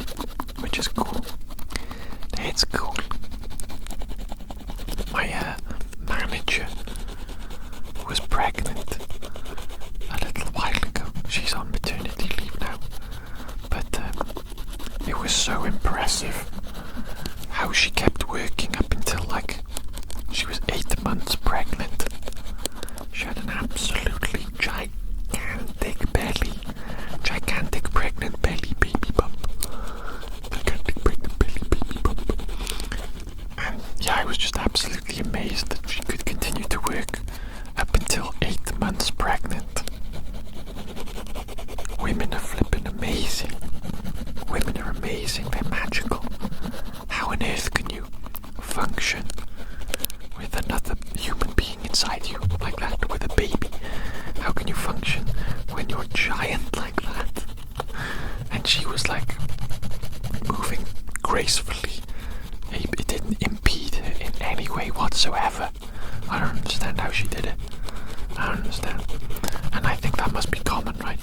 I'll be honest, I don't encounter pregnant women very often, especially not in like workplaces, but yeah, I was just very, very impressed with her ability to continue to do everything whilst being pregnant and to not complain about it or anything. I mean, if I was pregnant, if I was a pregnant woman, I would be lazy as flip. I'd be like, oh no, I can't do that. I'm pregnant. I can't do that. I have to lie on this bed for 12 hours watching videos. I have to. I'm pregnant. I can't lift a finger. You have to do it for me. I would take such full advantage of being pregnant. I would basically spend 9 months just lying there, being lazy, and eating ungodly amounts of food. I'd probably use it as an excuse to get fat as well. Because who's going to call me fat? If someone calls me fat, I'll just be like, no, I'm pregnant. It's my baby belly. It's my baby belly. I'm not fat.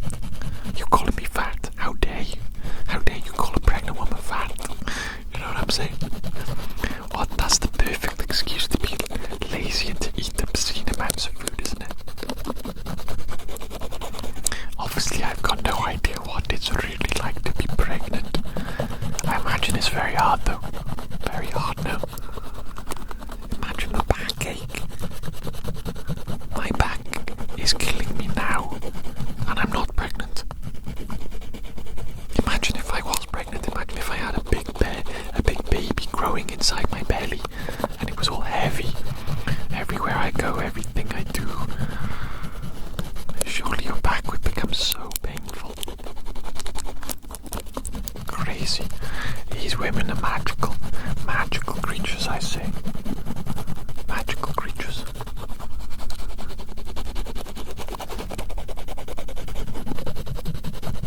These colors look so good.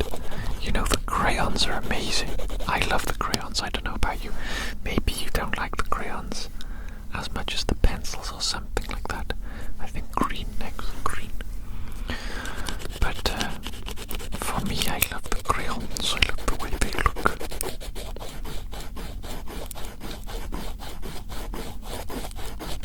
This is fantastic. Fantastic.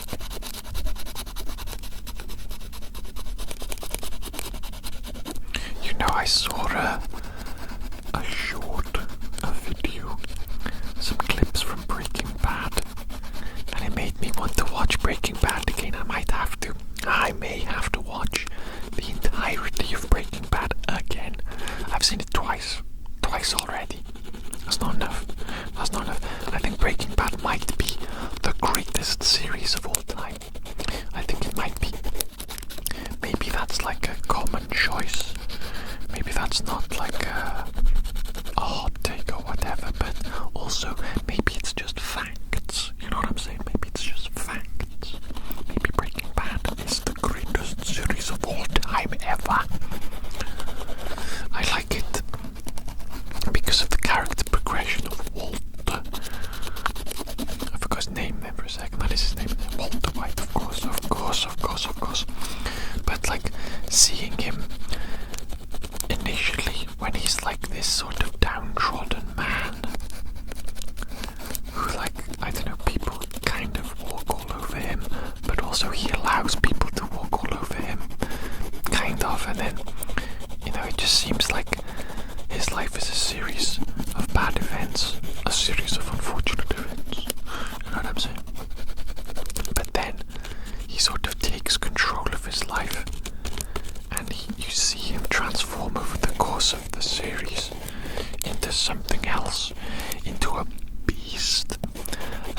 bad of a man, even to the point where realistically you shouldn't really like him, should you?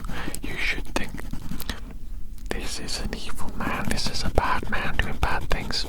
I don't like him, but I can't help but like him. And maybe that says something terrible about myself for liking somebody who's evil. It is fiction though, it is fiction, so that doesn't matter, right? It doesn't really matter. But you know what I'm saying. It's interesting how we can like somebody who is a bad person, don't you think?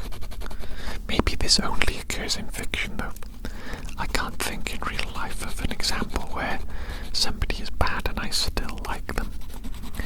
Usually for me, if somebody is like morally bad in real life or does something bad, something heinous, then I straight up just hate that person basically.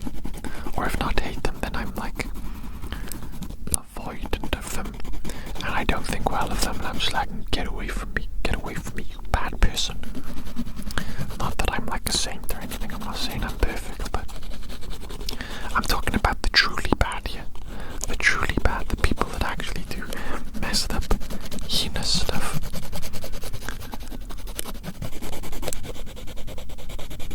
You know, when I was younger I used to write novels, little fantasy novels, you know. And there's an idea I have for a book that I would like to write. It's just a matter of time, really, and effort, right? It would probably take me like a year to write it, I imagine. Maybe less if I were really concentrated and sat down, but the idea I have for it is I want the protagonist to be somebody who the reader, they don't know if they like him or if they hate him. They feel conflicted. They don't know if they're rooting for him to win and to have some sort of redemption arc, or if they just want bad things to happen to him because he does questionable things. And in my mind, I have like a fair amount of it planned out in my mind. I have a lot of I have an idea of the bad things that I want the main character to do, and I have the motivation for them. And I believe that a lot of people will see the motivation for the bad things that the main character does, and they will be like, you know what, that's reasonable. I can empathize with that to some degree. But does it excuse the bad actions of the main character? This is what I want to explore in this little fantasy novel idea that I have. I don't know if it will ever see actual fruition, but now is probably a good time period to do it, you know, because you can just self-publish on Amazon, right? So once I actually write it, that's obviously the hardest part, right? Writing it, actually doing it. But once that's done, I could just self-publish it on Amazon, right? And then, you know, surely one or two of you would like to read it. And that would be so cool. Having a couple of people read my little fantasy novel, giving me their feedback and their opinions, you know, I would like that very much. I think that would be dope. That would be dope. If I do write this novel, I have other ideas as well for other novels. Most of my ideas, they're all like fantasy based, right? I like fantasy novels, fantasy settings. But they're all also a little bit dark in some way. I would like to explore like dark themes and ideas within the novels, within the main characters. So maybe they wouldn't be so popular with you guys, you know what I mean? Because most of my videos, they're silly, aren't they? Don't you think so? Don't you think I'm mostly silly? Maybe sometimes in my rambles, maybe particularly when I'm playing like an evil character, and I will, ramble about some philosophical topic that is vaguely evil or dark. Maybe you can see an element of like darkness there, but for the most part I think my videos are just straight up silly, aren't they? And I kind of want them to be like that. I kind of want my videos to be straight up silly, because you know, it's just about relaxing and having a good time here, isn't it? That's what this channel is all about, relaxing and having a good time. Maybe having a laugh. Having a laugh, that would be great. If I could make you laugh, that would be very good indeed. But if I write novels, I don't know, I guess I don't want that to some degree. I don't know. Reading is different for me. When I read, I'm not reading to like laugh or even to relax. When I read, I'm reading to get lost, to get transported into another world, and to think about different themes and things like that, and to be excited, to forget about this world really. I'm engaging in escapism almost 24/7. Almost 24/7. And it's absolutely a coping mechanism. I'm coping. I'm huffing on that copium. You know what I'm saying? You know what I'm saying? Listen, my friend, we've all got to get through this life one way or another. This life, it's a little bit difficult sometimes, isn't it? A little bit. And it is a little bit scary sometimes. A little bit. So whatever you've got to do to cope with that and to get through it, I think it's okay. Within reason, you know. Maybe we should discourage one another from, you know, drinking heavily or taking drugs or something like that. That is also obviously escapism and a coping mechanism with the harshness of life and the cruelty of it, the cruel aspects. But, you know, that's one of those things where it's like a short-term solution to a long-term problem, and it creates more problems than it solves. Absolutely. That's undisputable, right? That's obvious. But obviously you do it anyway. Maybe because of addiction, or maybe because of desperation, or whatever it might be. But yes, we should not encourage it. And we should try our best to overcome it and not to indulge in such activities. It's a little bit too negative and a little bit too destructive. Some for... Oh, my tummy, can you hear that? I am hungry. Hungry. I haven't eaten yet. You know how it is, I have to do. I'm busy. I must do work before I eat. I must do work before I eat. Also, I can't eat food and then film a video like this where I'm hunched over the camera, hunched over it. It's my hoodie zipper. The zip keeps dangling and hitting the microphone, the body of it, regardless of what position I put it in. But I must be warm, I absolutely must. I need to wear the hoodie.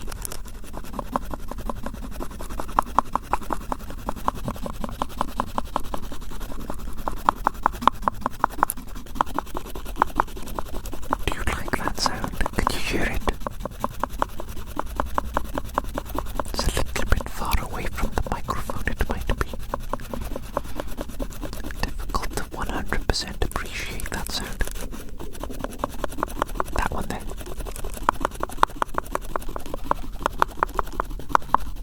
I like that. I like that a lot. Just checking you're okay. Checking you're okay. You're okay. You're okay. You special little specimen. You special little specimen.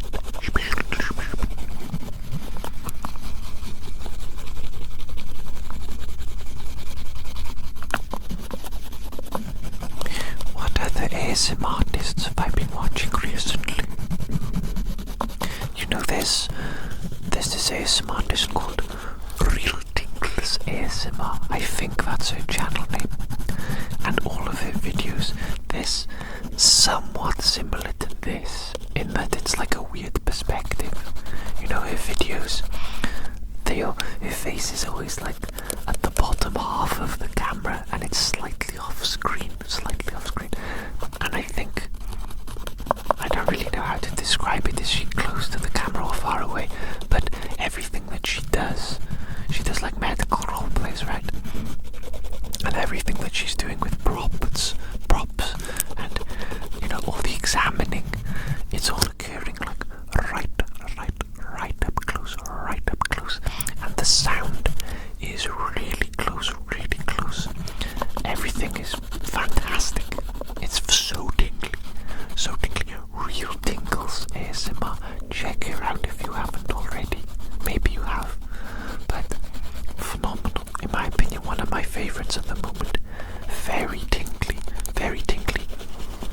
A lot of the noises, the sounds that she makes whilst doing like the inspecting and the medical role playing, the inspecting and stuff like that, it feels like almost clumsy, almost, in that it's loud, and it's like, it feels natural, it feels normal, it feels like she's actually doing medical stuff to you, right? But yeah, it's so tingly.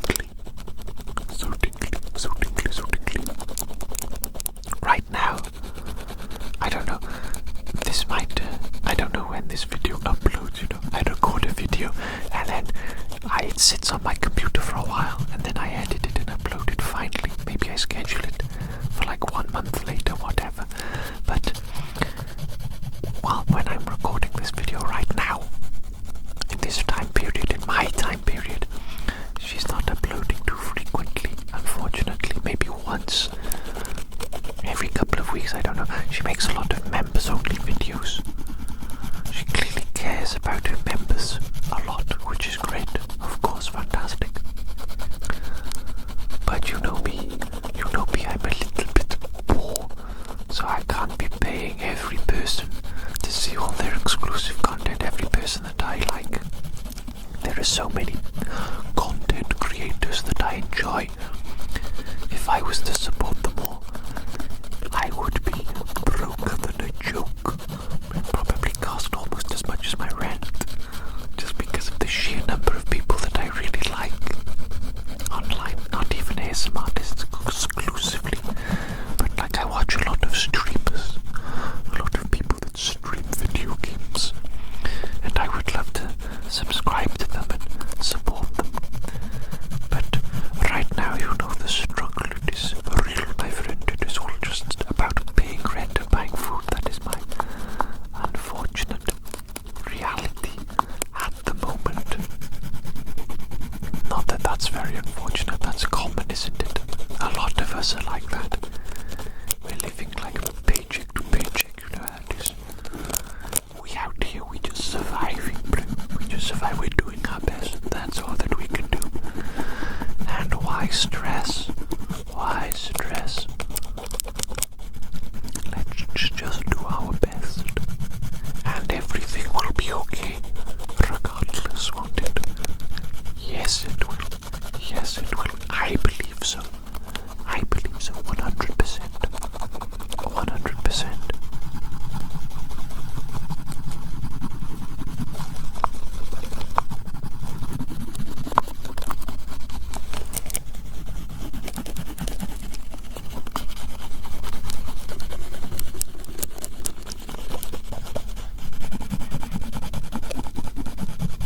It might be time for me to say goodbye to you, my friend.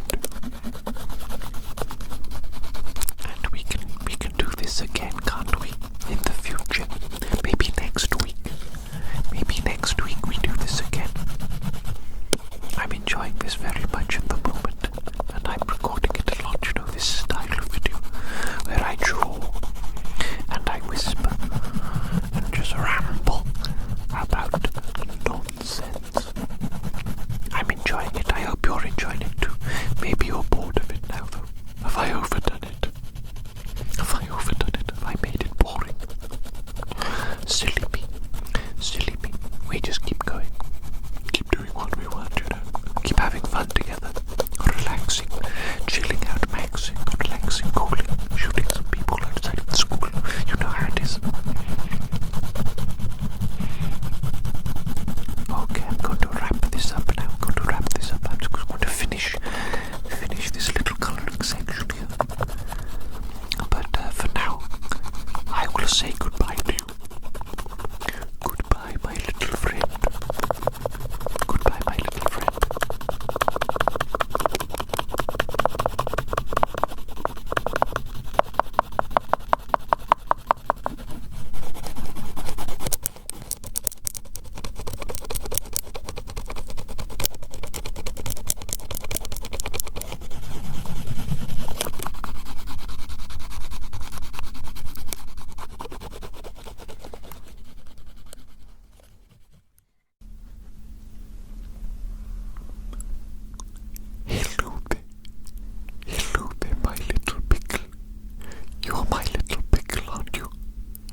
finished making your face into an absolute work of art. Okay, let me get my coloring pencils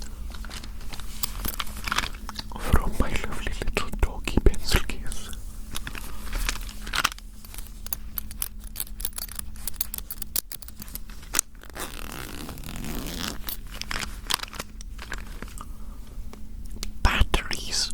Batteries inside my pencil case.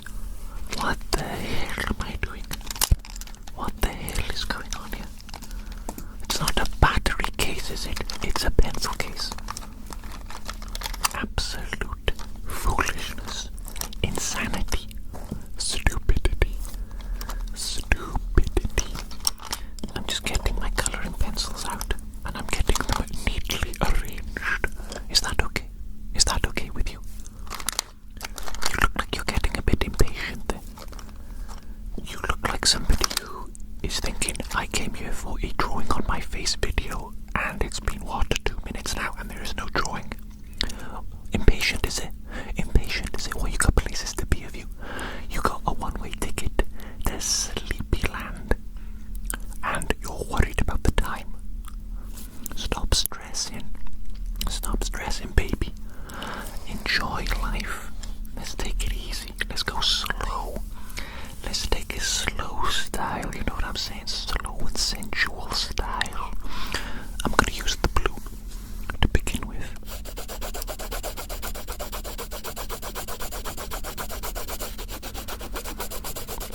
Oh yes, look at this. This blue color is really complimenting you. Really complimenting your features, your colors, your coloration, the color of your skin, the color of your hair, the color of your eyes. This blue is perfect for making it all pop. You know what I'm saying? Pop. Oh yes, oh yes. I'm just bringing out your true potential. You know, you had this potential all along, but I'm just bringing it out. Underneath this plain, boring face of yours, you had the potential to be a 10 all along. All you needed was a little bit of colouring. A little bit of colouring. That's right, that's right. You could consider this looks maxing, actually. Not many looks maxers talk about the importance of colouring your face. What do they talk about? Jawline this, mewing that, canthal tilt, whatever. What does that even mean? Eyeball slant position, is it? Is that what it is? Something like that, isn't it? Don't know. Don't care. What a load of rubbish. The things people get obsessed about and hooked on. It's pretty wild, isn't it? Pretty crazy. But then again, it is a crazy world out there, isn't it? It is a crazy world out there.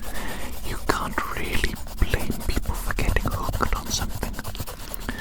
Sometimes it's not even about the subject itself, is it? Sometimes it's simply about getting hooked on something. It doesn't matter what it is. It's about escapism and about focus. About taking your focus off some sort of aspect of life that maybe stresses you out. And instead of focusing on that, you focus on some bizarre little phenomenon or niche, like looks maxing. Do I look like a looks maxer to you? No. You can't get looks like this by any other means other than pure nature, baby. This is genetics. It's prime genetics. I'm being silly, aren't I? I'm being silly. I'm being a silly little sausage. Silly little sausage. I'm in one of those moods, aren't I? Playful little mood. Playful little mood. You know how sometimes your cat is in a playful mood? That's me right now. That's me right now. Think of me as your Except I'm probably much bigger than a cat, aren't I? I'm pretty large and in charge. I'm an ectomorph. I just had to check for a second that you're all okay. Are you okay? Yes, you're okay, aren't you? You're okay. But yes, I'm an ectomorph. Didn't you know that? There's 3 types of human beings in terms of shape. Ectomorph, endomorph, mesomorph. Mesomorph is kind of like the standard body shape, the boring one. You're probably a mesomorph. You boring little mesomorph, you average individual, you. Ectomorphs are the tall, lanky, thin ones like me. We're unusually long, and we have like thinner wrists and ankles and joints, and we usually have like super fast metabolisms, and you need to eat like a gazillion calories a day just to not be underweight. The struggle is real for my fellow ectomorphs. You know how it is. You know how it is, mate. It's almost impossible for me to not lose weight unless I include junk food in my diet, because I simply I don't have enough time in the day to eat enough calories from whole foods. Even when I'm eating like straight up meat and potatoes, it's just not enough, bro. It's just not enough. And then what is the other body type? Endomorph. They're like the short, dare I say, fat type. Not necessarily fat, wide, I think is the correct term. Endomorphs, they're usually shorter and wider, whereas ectomorphs are tall and skinny, narrow, I guess. It's okay to be any body type, of course. Of course, we're all different, we're all different. Endomorphs, they might actually have an advantage in terms of like packing on muscle, you know what I'm saying? I bet it looks better visually, aesthetically, when an endomorph gets muscle because they look wider. Whereas when an ectomorph puts on muscle, they still look kind of tall and skinny, regardless. I don't know. I don't know much about that stuff. I don't be going to the gym. Do I look like somebody who goes to the gym to you? No. I'm far too lazy for that. It gets too boring. You have to pay money as well. Gotta pay money for the privilege of going to a place to lift up some heavy metal. Just go to the forest and lift up some rocks, bro. Lift up some logs. Why don't people train caveman style? You know what I'm saying? Tarzan style. Do you want to be strong like a person that goes to the gym? Or do you want to be strong like Tarzan, bro? Guarantee you Tarzan's got some crazy strength. Crazy strength, gorilla strength. You know what I'm saying? You want to be gorilla strong? Or you want to be gym bro strong? Gym bro. Everyone goes to the flipping gym.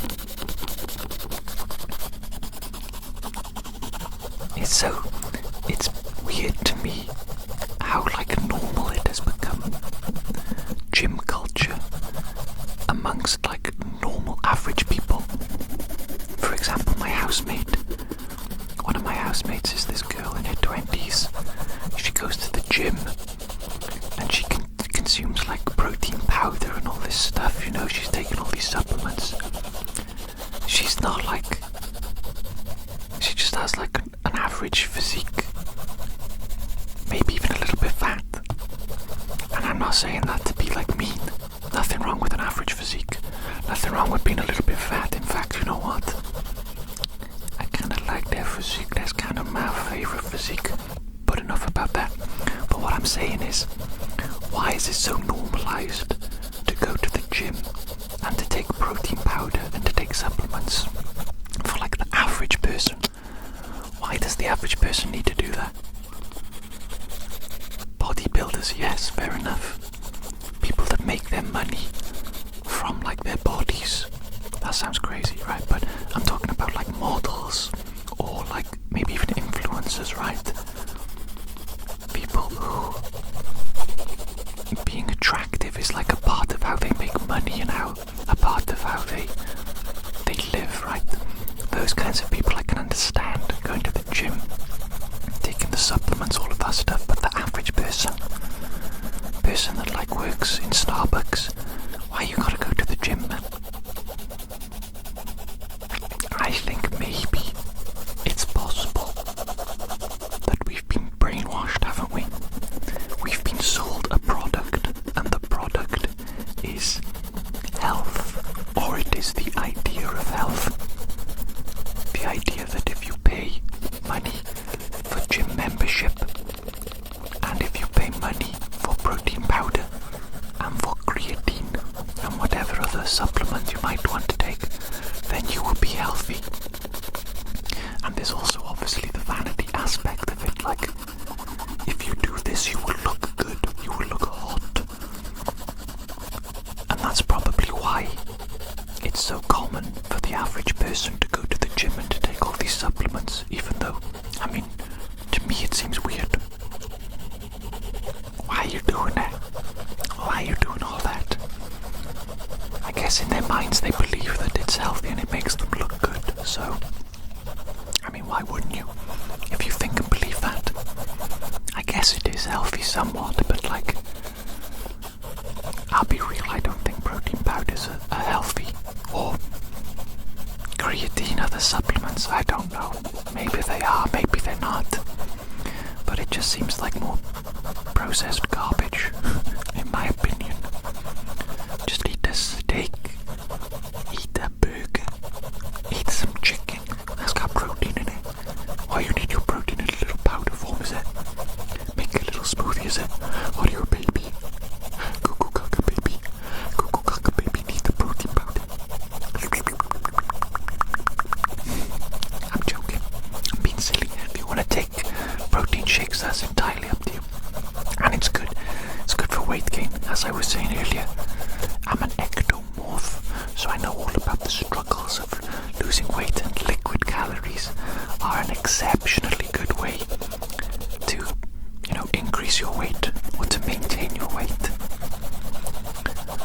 But I'm just talking about how commercialized and how normalized it has become for the average person to consume protein powders and go to the gym. It's not necessary, is it? It is not necessary to be healthy or to look good. It has merely been implanted in our brains, in our minds. We have been brainwashed. Our little brains have been washed by these companies. We must be vigilant. We must be careful with what we allow these companies and these people to infect our brains with. Because they could normalize absolutely anything with enough propaganda. You know what I'm saying? You know what I'm saying? Obviously it's not really harmful, is it? This particular topic, what I'm talking about, going to the gym and protein powders, that's not really harmful, right? That's just profit incentive, that's all it's driven by. That's why it's pushed, because they want to make money off us. But, you know, if anything, it's potentially healthy. Or neutral. Or at worst, a little bit unhealthy if you push yourself too hard in the gym. Or if you live like exclusively on protein powders and stuff like that, and eat no real nutritious food, no genuine food, you know what I'm saying? Whole food. I need a new color. I need a new color. And you know what complements the blue? The yellow. The yellow. That's right, baby. That's right, baby. We're going Super Saiyan. Super Saiyan. We got the blue eyes and the blonde hair of the Super Saiyans. Is that questionable? Does that come from like the idea of Aryans or whatever it is? Blue-eyed, blonde-haired Aryans. Although I guess different stages of the like Super Saiyans, like latest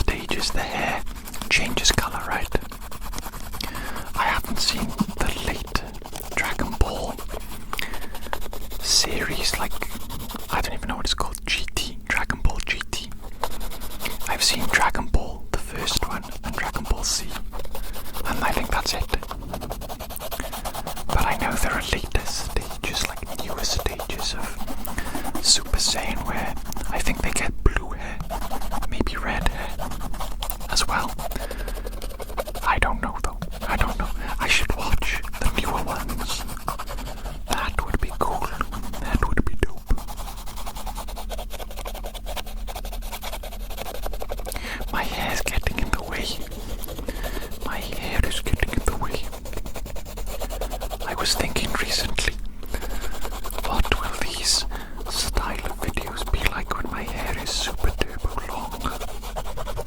Maybe my hair will be like a curtain around us. A little curtain. If I was smart and sensible and normal, I would tie my hair up, wouldn't I? Tie it back. But why on earth would I be sensible and normal? Do I look like somebody who's sensible and normal to you? I'm stupid. I'm an idiot. I do things that don't make any sense. I do things based on how I feel and simply what I want to do. Sense doesn't come into it, baby. I don't need something to make sense to do it. I simply need to want to do it.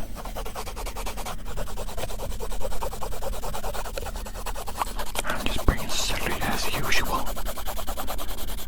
As per usual, this yellow is not blending with the blue as beautifully as I expected it to, and I am frankly disappointed. So we're going to move to the orange. The orange, I think. We require some darker. I think perhaps this might bring it together. I need this to be absolutely perfect. This is your face after all. This is your face after all. You know what I was thinking? There's a little part of me that wants to get a face tattoo. I'm probably not going to get one because that is like probably the worst type of tattoo you can get, right? In terms of like employment, respectability. Not that I was ever particularly respectable or employable ever in my entire life. But a face tattoo would really set me back, wouldn't it? But I was thinking that what happens if one day I become a full-time YouTuber? Can you imagine, right? Imagine I'm earning all my money online through like content creation. And if it is sustainable long-term, then I mean there's really no reason for me not to get a face tattoo then, isn't there? Although it is a bit drastic. I got my hands down on my neck, but I feel like face, that's like the final boss of tattoos, you know? There's like the final boss. What I like with face tattoos, I like it when they have something above the eyebrow, sort of here. Maybe you can't see very well, I'm not illustrating it very well, but just above the eyebrow over one eye, some script, some sort of word. That looks fantastic, in my opinion. Or some sort of symbol. I saw one girl with like a snowflake above her eye, and I think it was done with white tattooing, or possibly with like a light grey outline, so it looked fairly subtle, and that looked really good. That looked really good. Another good face tattoo is like the sideburn area, right next to the ear, the sideburn area. And also the advantage of a tattoo like that on men is that you can just grow a beard, right? If it's really bad, or if you're trying to get a job or something and you want to increase your chances of getting the job, just grow a beard for a bit, cover the tattoo up in it. Not that big a deal. But also, I love that really small tattoos like here, or across the top of the cheek here. That is quite extreme, but I love them. I love them. Obviously, I wouldn't get a teardrop, right? Because I haven't killed anyone. But, you know, I'd get something, a little something. What about a little tiny, tiny Triforce? Absolutely tiny. Or maybe a tiny inverted cross, crucifix, you know. That would be pretty dope.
I believe there's something out there. I believe there is some God out there.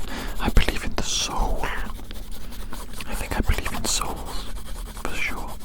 Probably more certain about the existence of souls than of God and of anything else.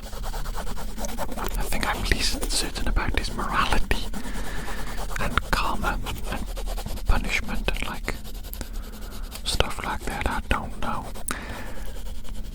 I think my actual beliefs is that there is no karma or punishment beyond what occurs in this physical world. But I'm not sure. Not sure. It's okay to not know things. It's okay to not be sure. I'm going to use red. I'm going to use the red color now. Yeah, you don't need to know everything. You don't really need to know anything. You can just exist, can't you? Yes, you can. Who's going to stop you? Who's going to stop you? Oh, I'm sorry, I need to know everything, do I?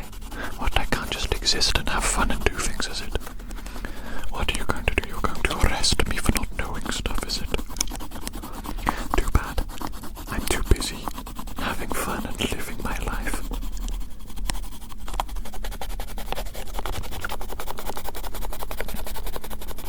Sometimes I wonder if I'm actually insane.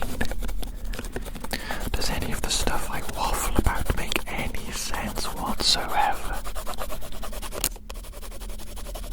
I mean, that's the nature of these rambly videos, isn't it? It doesn't really matter what the hell I say. Only that I say something that you can listen to the whispers, you know.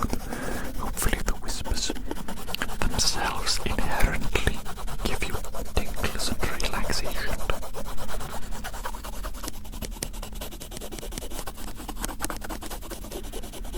Sometimes I like to watch like ASMR that's in a different language.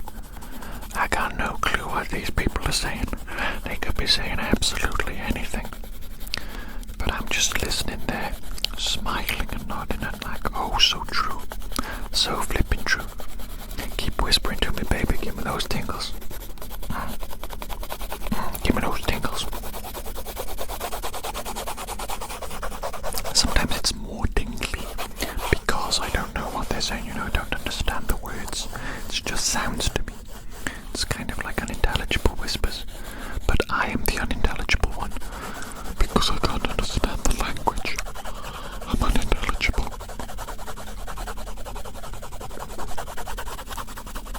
You could classify all my whispers as unintelligible because I myself am unintelligible.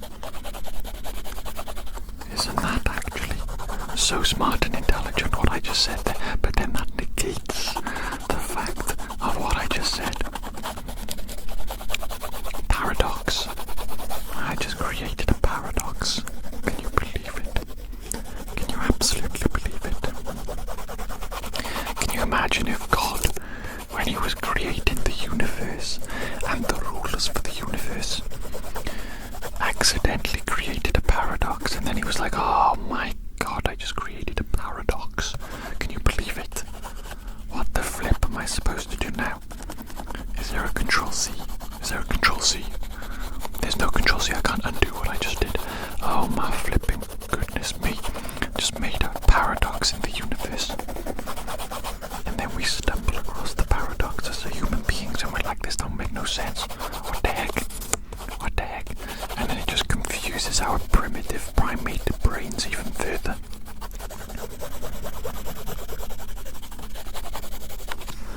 I have to say, usually when I do these drawing on your face videos, I accidentally create something beautiful, a work of art. But today, I think I would describe what I have created as ugly. An ugly mess. What the heck? What the heck? These colors have not blended together at all. Is it redeemable? Of course it's redeemable.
Yes, this is redeemable. This is redeemable. Good. Excellent. You're going to look like a beautiful rainbow. Is that okay with you? What do you think about the idea of being a beautiful rainbow? I think that's quite wonderful. I love the rainbow, you know, as a series of colours, as a thing, a phenomenon. What a beautiful thing a rainbow is.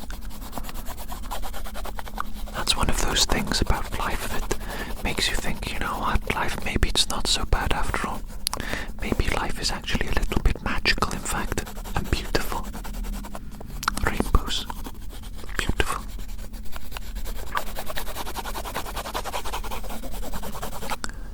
Okay. Yes. That's it. I'm not touching you anymore, okay? Because we've reached a point now where you look fantastic. There was a point where I thought you looked terrible. But we brought it back, baby. We brought it back, and now you look fantastic. Look at you. Looking all fantastic and stuff. It should be illegal to look that good, baby. Okay. Enough of me being silly. I'm going to leave you now. I'm going to say good night to you. And I'll see you again in the future for some more fun, some more relaxing stuff, you know. Take care, my little friend. And I'll see you again in the future. Bye bye.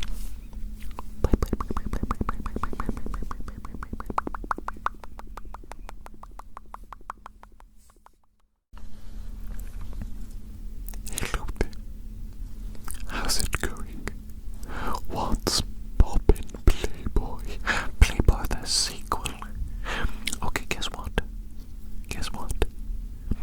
That's right, I'm gonna be drawing on your face today. I've been doing it a lot recently, but I love it, and I hope that you do too. Okay, let me get my crayons. Today we're going to be going crayon style on your face, baby. I'm going to get them from my little doggy pencil case.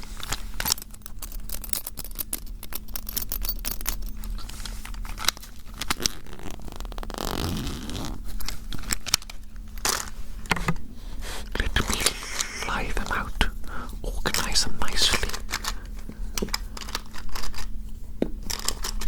I was thinking that I should pimp my dog pencil case a little bit more.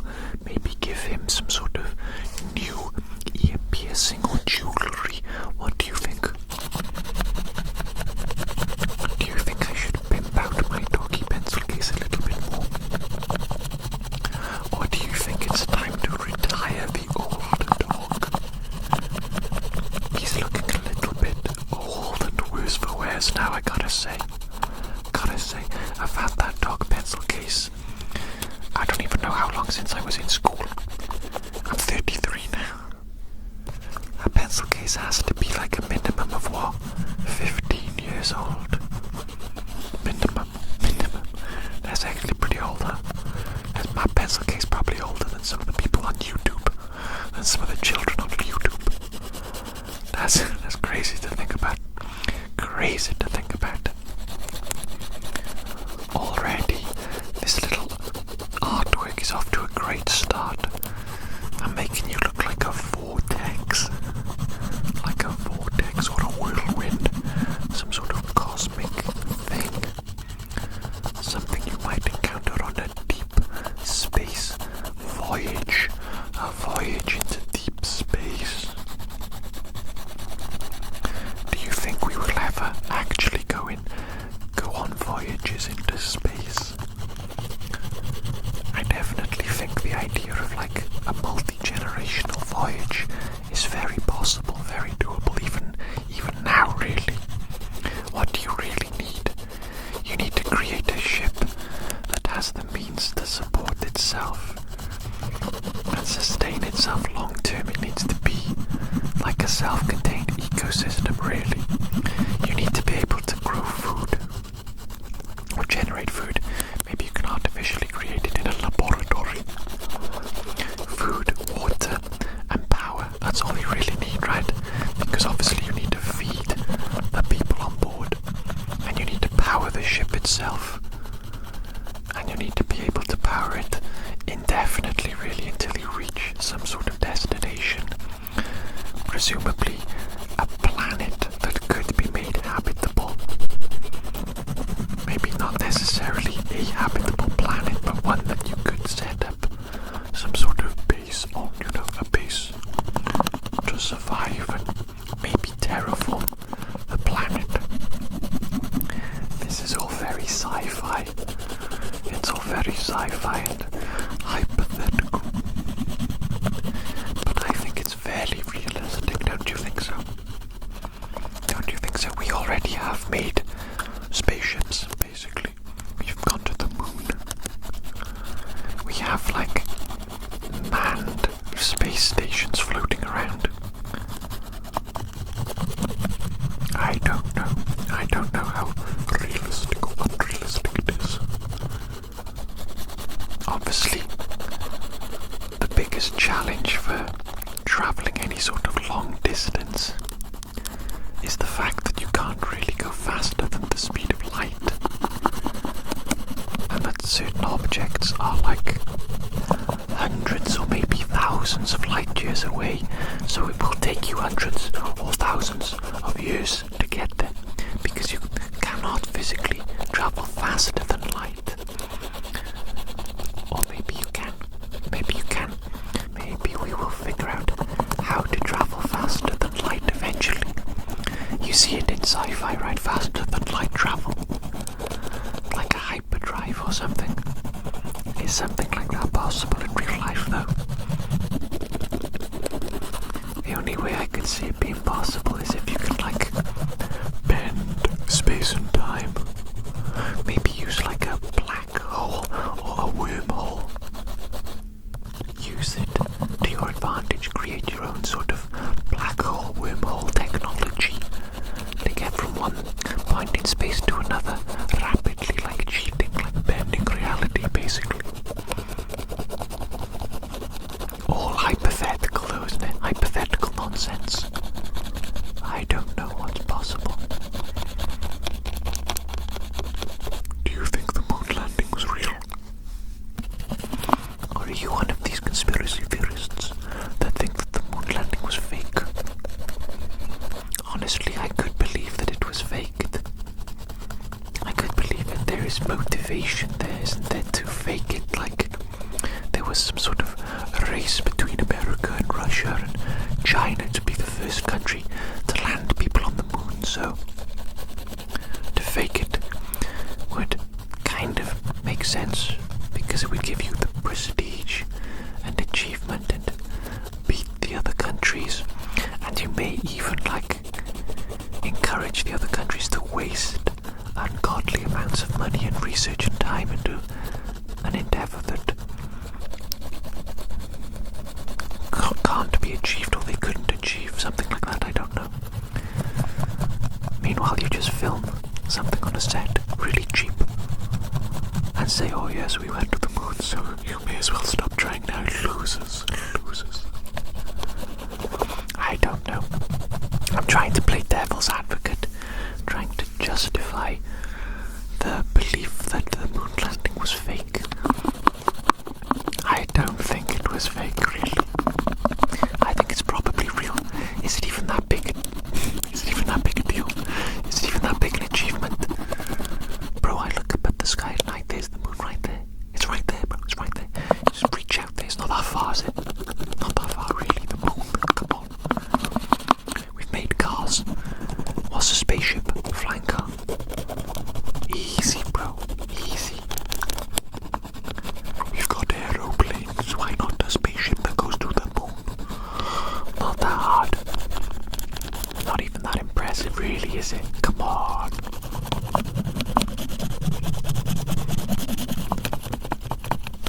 I think going to Mars and establishing a colony on Mars, that would be impressive.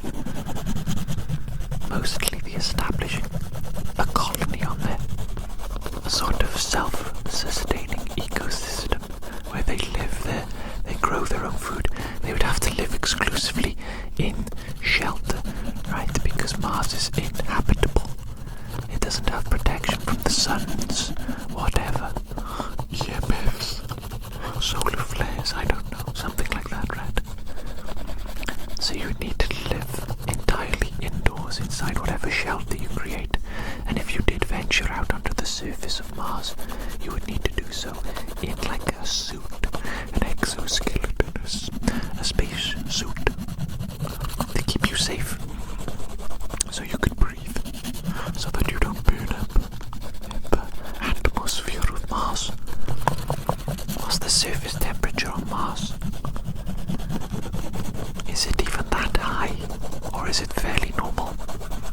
If all other conditions on Mars were met, like oxygen, atmosphere, everything, would a human be able to survive based on just the natural temperature of Mars, of the surface of Mars? Or is it too hot? I mean, it looks hot. It's a desert, right? But deserts get pretty cold. Probably depends on the time of day, sun exposure. I don't know.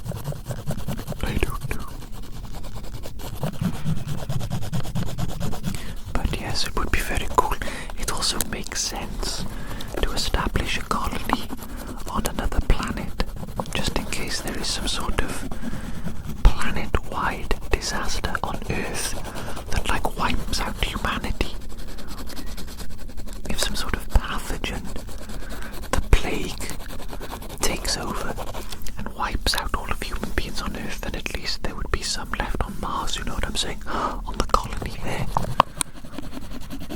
So it certainly makes sense from that perspective to increase the chances of survival of the human race. Imagine what it would be like as well to be one of the first people to colonize Mars and to live on Mars. Obviously, initially, quality of life would be very low, I would imagine, right? It would be like, you'd be like a frontiers person. And every day would be very busy with work and survival. But it would be very cool. Very flippin' cool. And it would offer a unique adventure that you simply could not get on Earth. A kind of adventure that would have been commonplace maybe a couple of thousand years ago when we were still sort of discovering Earth and travelling and mapping it all out, when it was wild. How exciting would you do it? Would you go to Mars? Be one of the first colonists to live on Mars? Would I do it really? I think yes. But would I really do it though? You know what? I would hate the travelling there. That sounds a bit ludicrous. But if I could get instantly teleported to a colony on Mars, and then shelter was set up and things, and then it was just a matter of like survival and building, I would like that. But I don't want to be cooped up in a spaceship floating around for God knows how long to arrive there. That's my idea of hell, I guess. I hate... You know what? I haven't been in a car in years. That probably sounds insane. And it probably is compared to most people. I don't live a normal life. I don't drive, mostly because it's expensive. And everywhere I go, I either walk or I cycle. I cycle quite far, to be honest. Or I take the train. If I can't cycle there, then I take the train. I hate cars, and I hate buses too. It feels too claustrophobic for me. I feel cramped and just trapped. And there is nothing worse than being in a traffic jam. Oh my goodness me.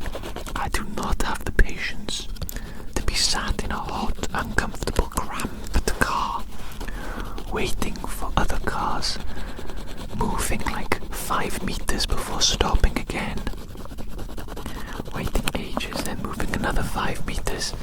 That's actually my idea of hell. It's my idea of hell. I don't know how people do it. How people like commute to work all the time, every day, being stuck in a on my way to work or coming back from work.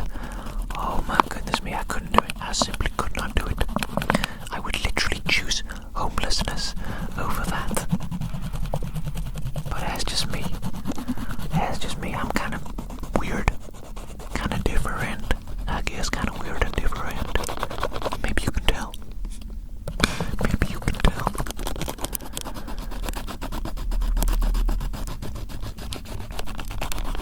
It's weird to think how, like, different and alternative my life is to most people, to like the average person. And I don't even mean it in like a glamorous or cool way. I just mean like I don't go in cars, I don't drive.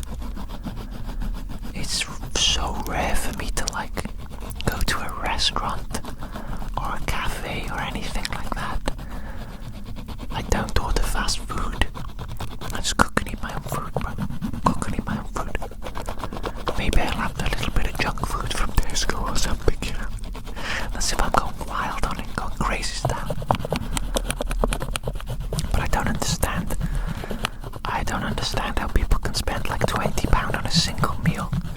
That to me is unreal. Unreal. I spend like £25 on food a week. A week, bro. And then some people be spending that on a single meal. What? What? Maybe if I get hella rich one day I'll do the same though. I don't know.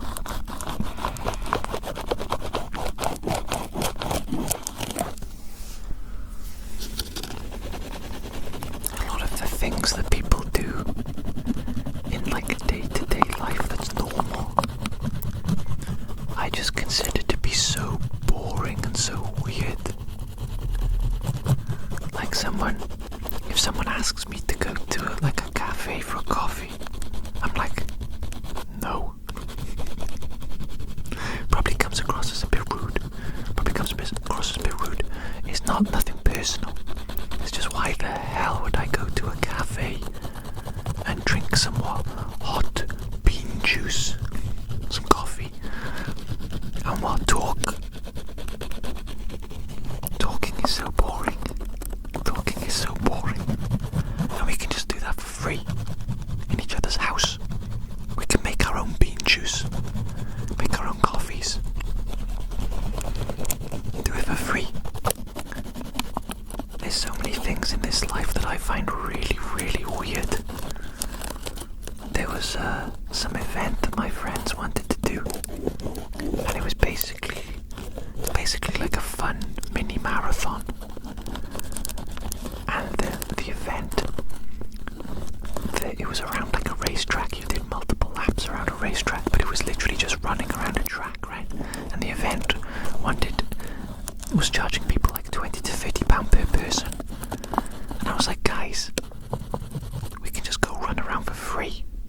Why are you paying money to this event to run around on a racetrack? We just go run around in the park. Am I missing something? Am I weird? I'm the weird one. Clearly I'm the freak. I'm the outlier. But I just don't understand some of the things people do and some of the things that people consider normal. It's bizarre to me. Absolutely bizarre. One of the things that I will always find weird is, for example, my one housemate. He works like a classic Monday to Friday, 9 to 5 office job, right? And then when the weekend comes, every single weekend without fail, he goes out drinking like Friday or Saturday night. And then he spends the rest of the weekend in his room, hungover, feeling sick. And he does that every single weekend without fail. And that's obviously like normal for a lot of people. A lot of people do that. They're living for the weekend, yo. Live for the weekend, let's party. And then you're just sick for like 2 days basically. You feel terrible. I could not imagine working 5 days a week and then on your time off you just poison themselves. Basically, I mean, that's basically what they're doing, right? Poisoning themselves. I mean, every now and then, I understand, obviously. Let loose, party, have some fun. But every single weekend, why don't you just do something fun? Go cycling. This is just what I do, right? Go cycling, go hiking, go skateboarding, just do something fun. Don't poison yourself. Don't render yourself incapable of doing anything for like the daytime on Saturday and Sunday, your only time of freedom. I don't know. I find a lot of human behavior strange. Sometimes I don't feel like a human. Maybe I'm not a human.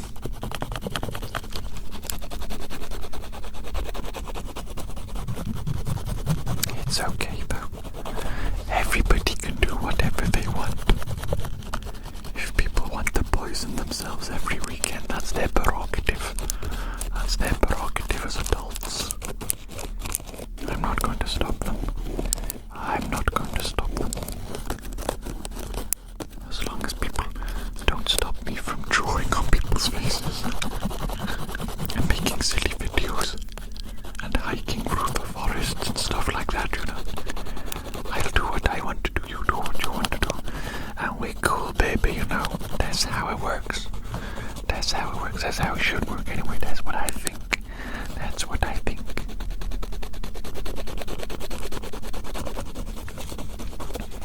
You know what I watched the other day? The Flintstones movie. The live-action movie. It's pretty old now. What is it, made in the 90s, I think? Early 90s, maybe. I think it's so good. But I grew up watching like the Flintstones cartoon when I was a kid, so I guess it has that sort of special meaning to me. I think they did such a fantastic job with the live action movie. It's so fun. It's so goofy and silly and fun. And you know what else I watched recently? Hook. The sort of Peter Pan film, live action again with Robin Williams. God, I love Robin Williams. What a cool dude. What a cool dude. What a tragedy. But there is something present in like old films. Maybe it's 90s films or films from that sort of era. I guess they're children's films, but there is some sort of like magic, wholesome quality to them that is just not present in movies anymore. Maybe it's like a naivety or something. There's like a purity. I don't really know what it is, but there's something extremely wholesome about movies from that era that just doesn't seem to exist anymore in modern movies. Maybe it's nostalgia though, clouding my judgment, I don't know. You know, there's this idea that you view the past through, what's the phrase? Rose-tinted glasses, rose-tinted windows, I don't know. You view the past more favorably. Because, I don't know, maybe your memories of it are slightly distorted in a more positive light than the actual experience was, you know.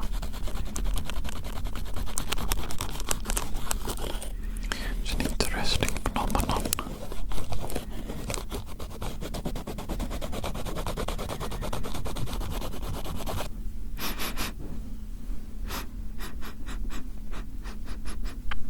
These crayons kind of smelly.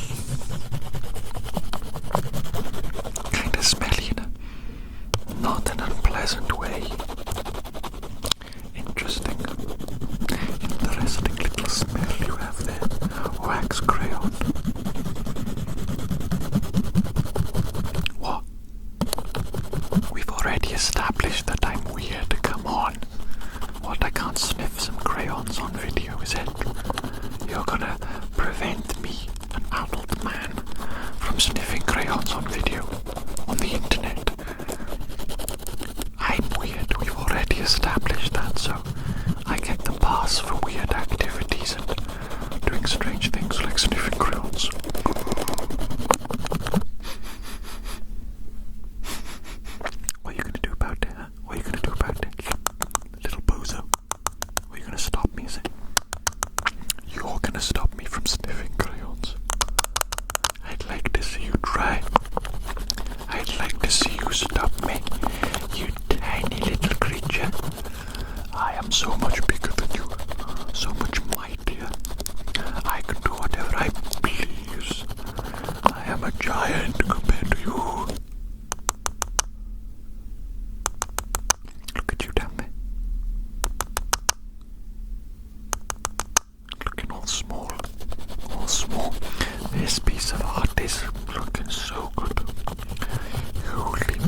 exercise. I'm joking. I'm being silly. Sometimes I like to drool you a little bit. Is that okay? I love you really. That's what matters, that's the bottom line. I love you really. Even though sometimes I make a little bit of fun of you, Sometimes I might call you lazy or ugly or stupid or fat. I'm just joking. You're none of those things. And honestly, even if you were one or two of those things, it doesn't matter. Still love you all the same. Still love you all the same. It's all in good spirit. That is what matters. The spirit in which it is said.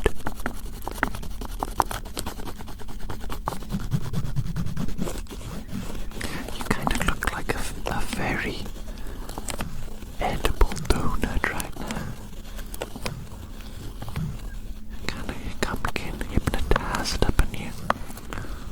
You hypnotizing me, baby, with your delicious looks. Making me get all hungry for you. For that rainbow donut. That's not a euphemism, okay? Rainbow donut. No, let's not continue that thought. Sometimes just absolute drivel, rubbish, nonsense comes out of my mouth. There's this one streamer I like to watch. When he plays video games, he plays characters like role-playing and stuff. He talks so quickly. Kind of like XQC. You probably know XQC. He's big.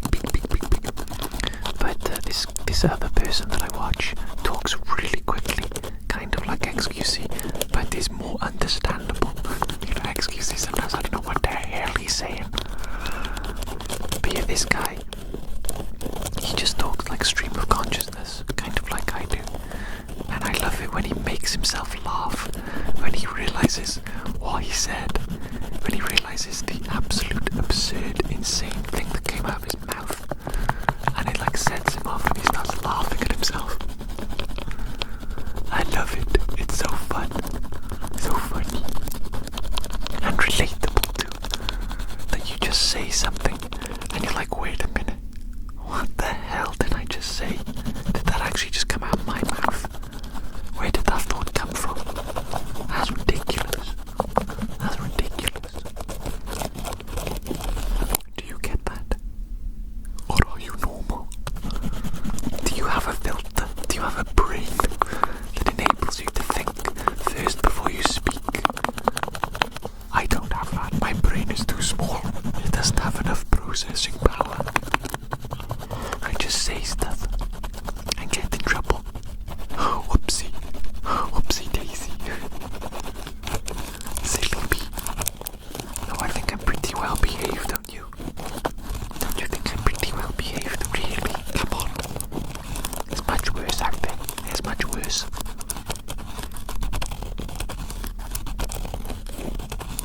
I like that. That's cool.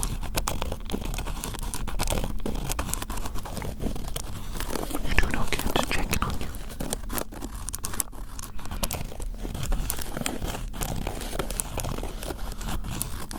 This might be the final. Oh, I dropped my crayon. Silly me. This might be the final little touch that I put on here. This turbo dark red on the edges here. It's making you look absolutely fantastic. Fantastic.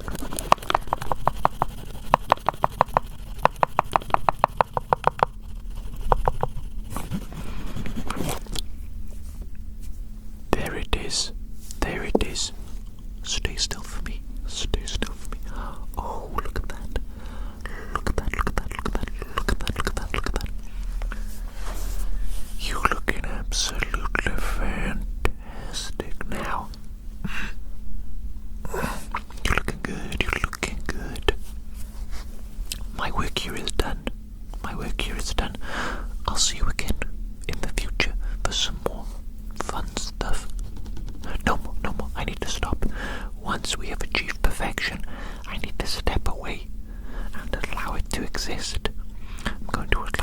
exist and to be your own entity now. Goodbye. Goodbye, my friend. Take care out there. I'll see you again.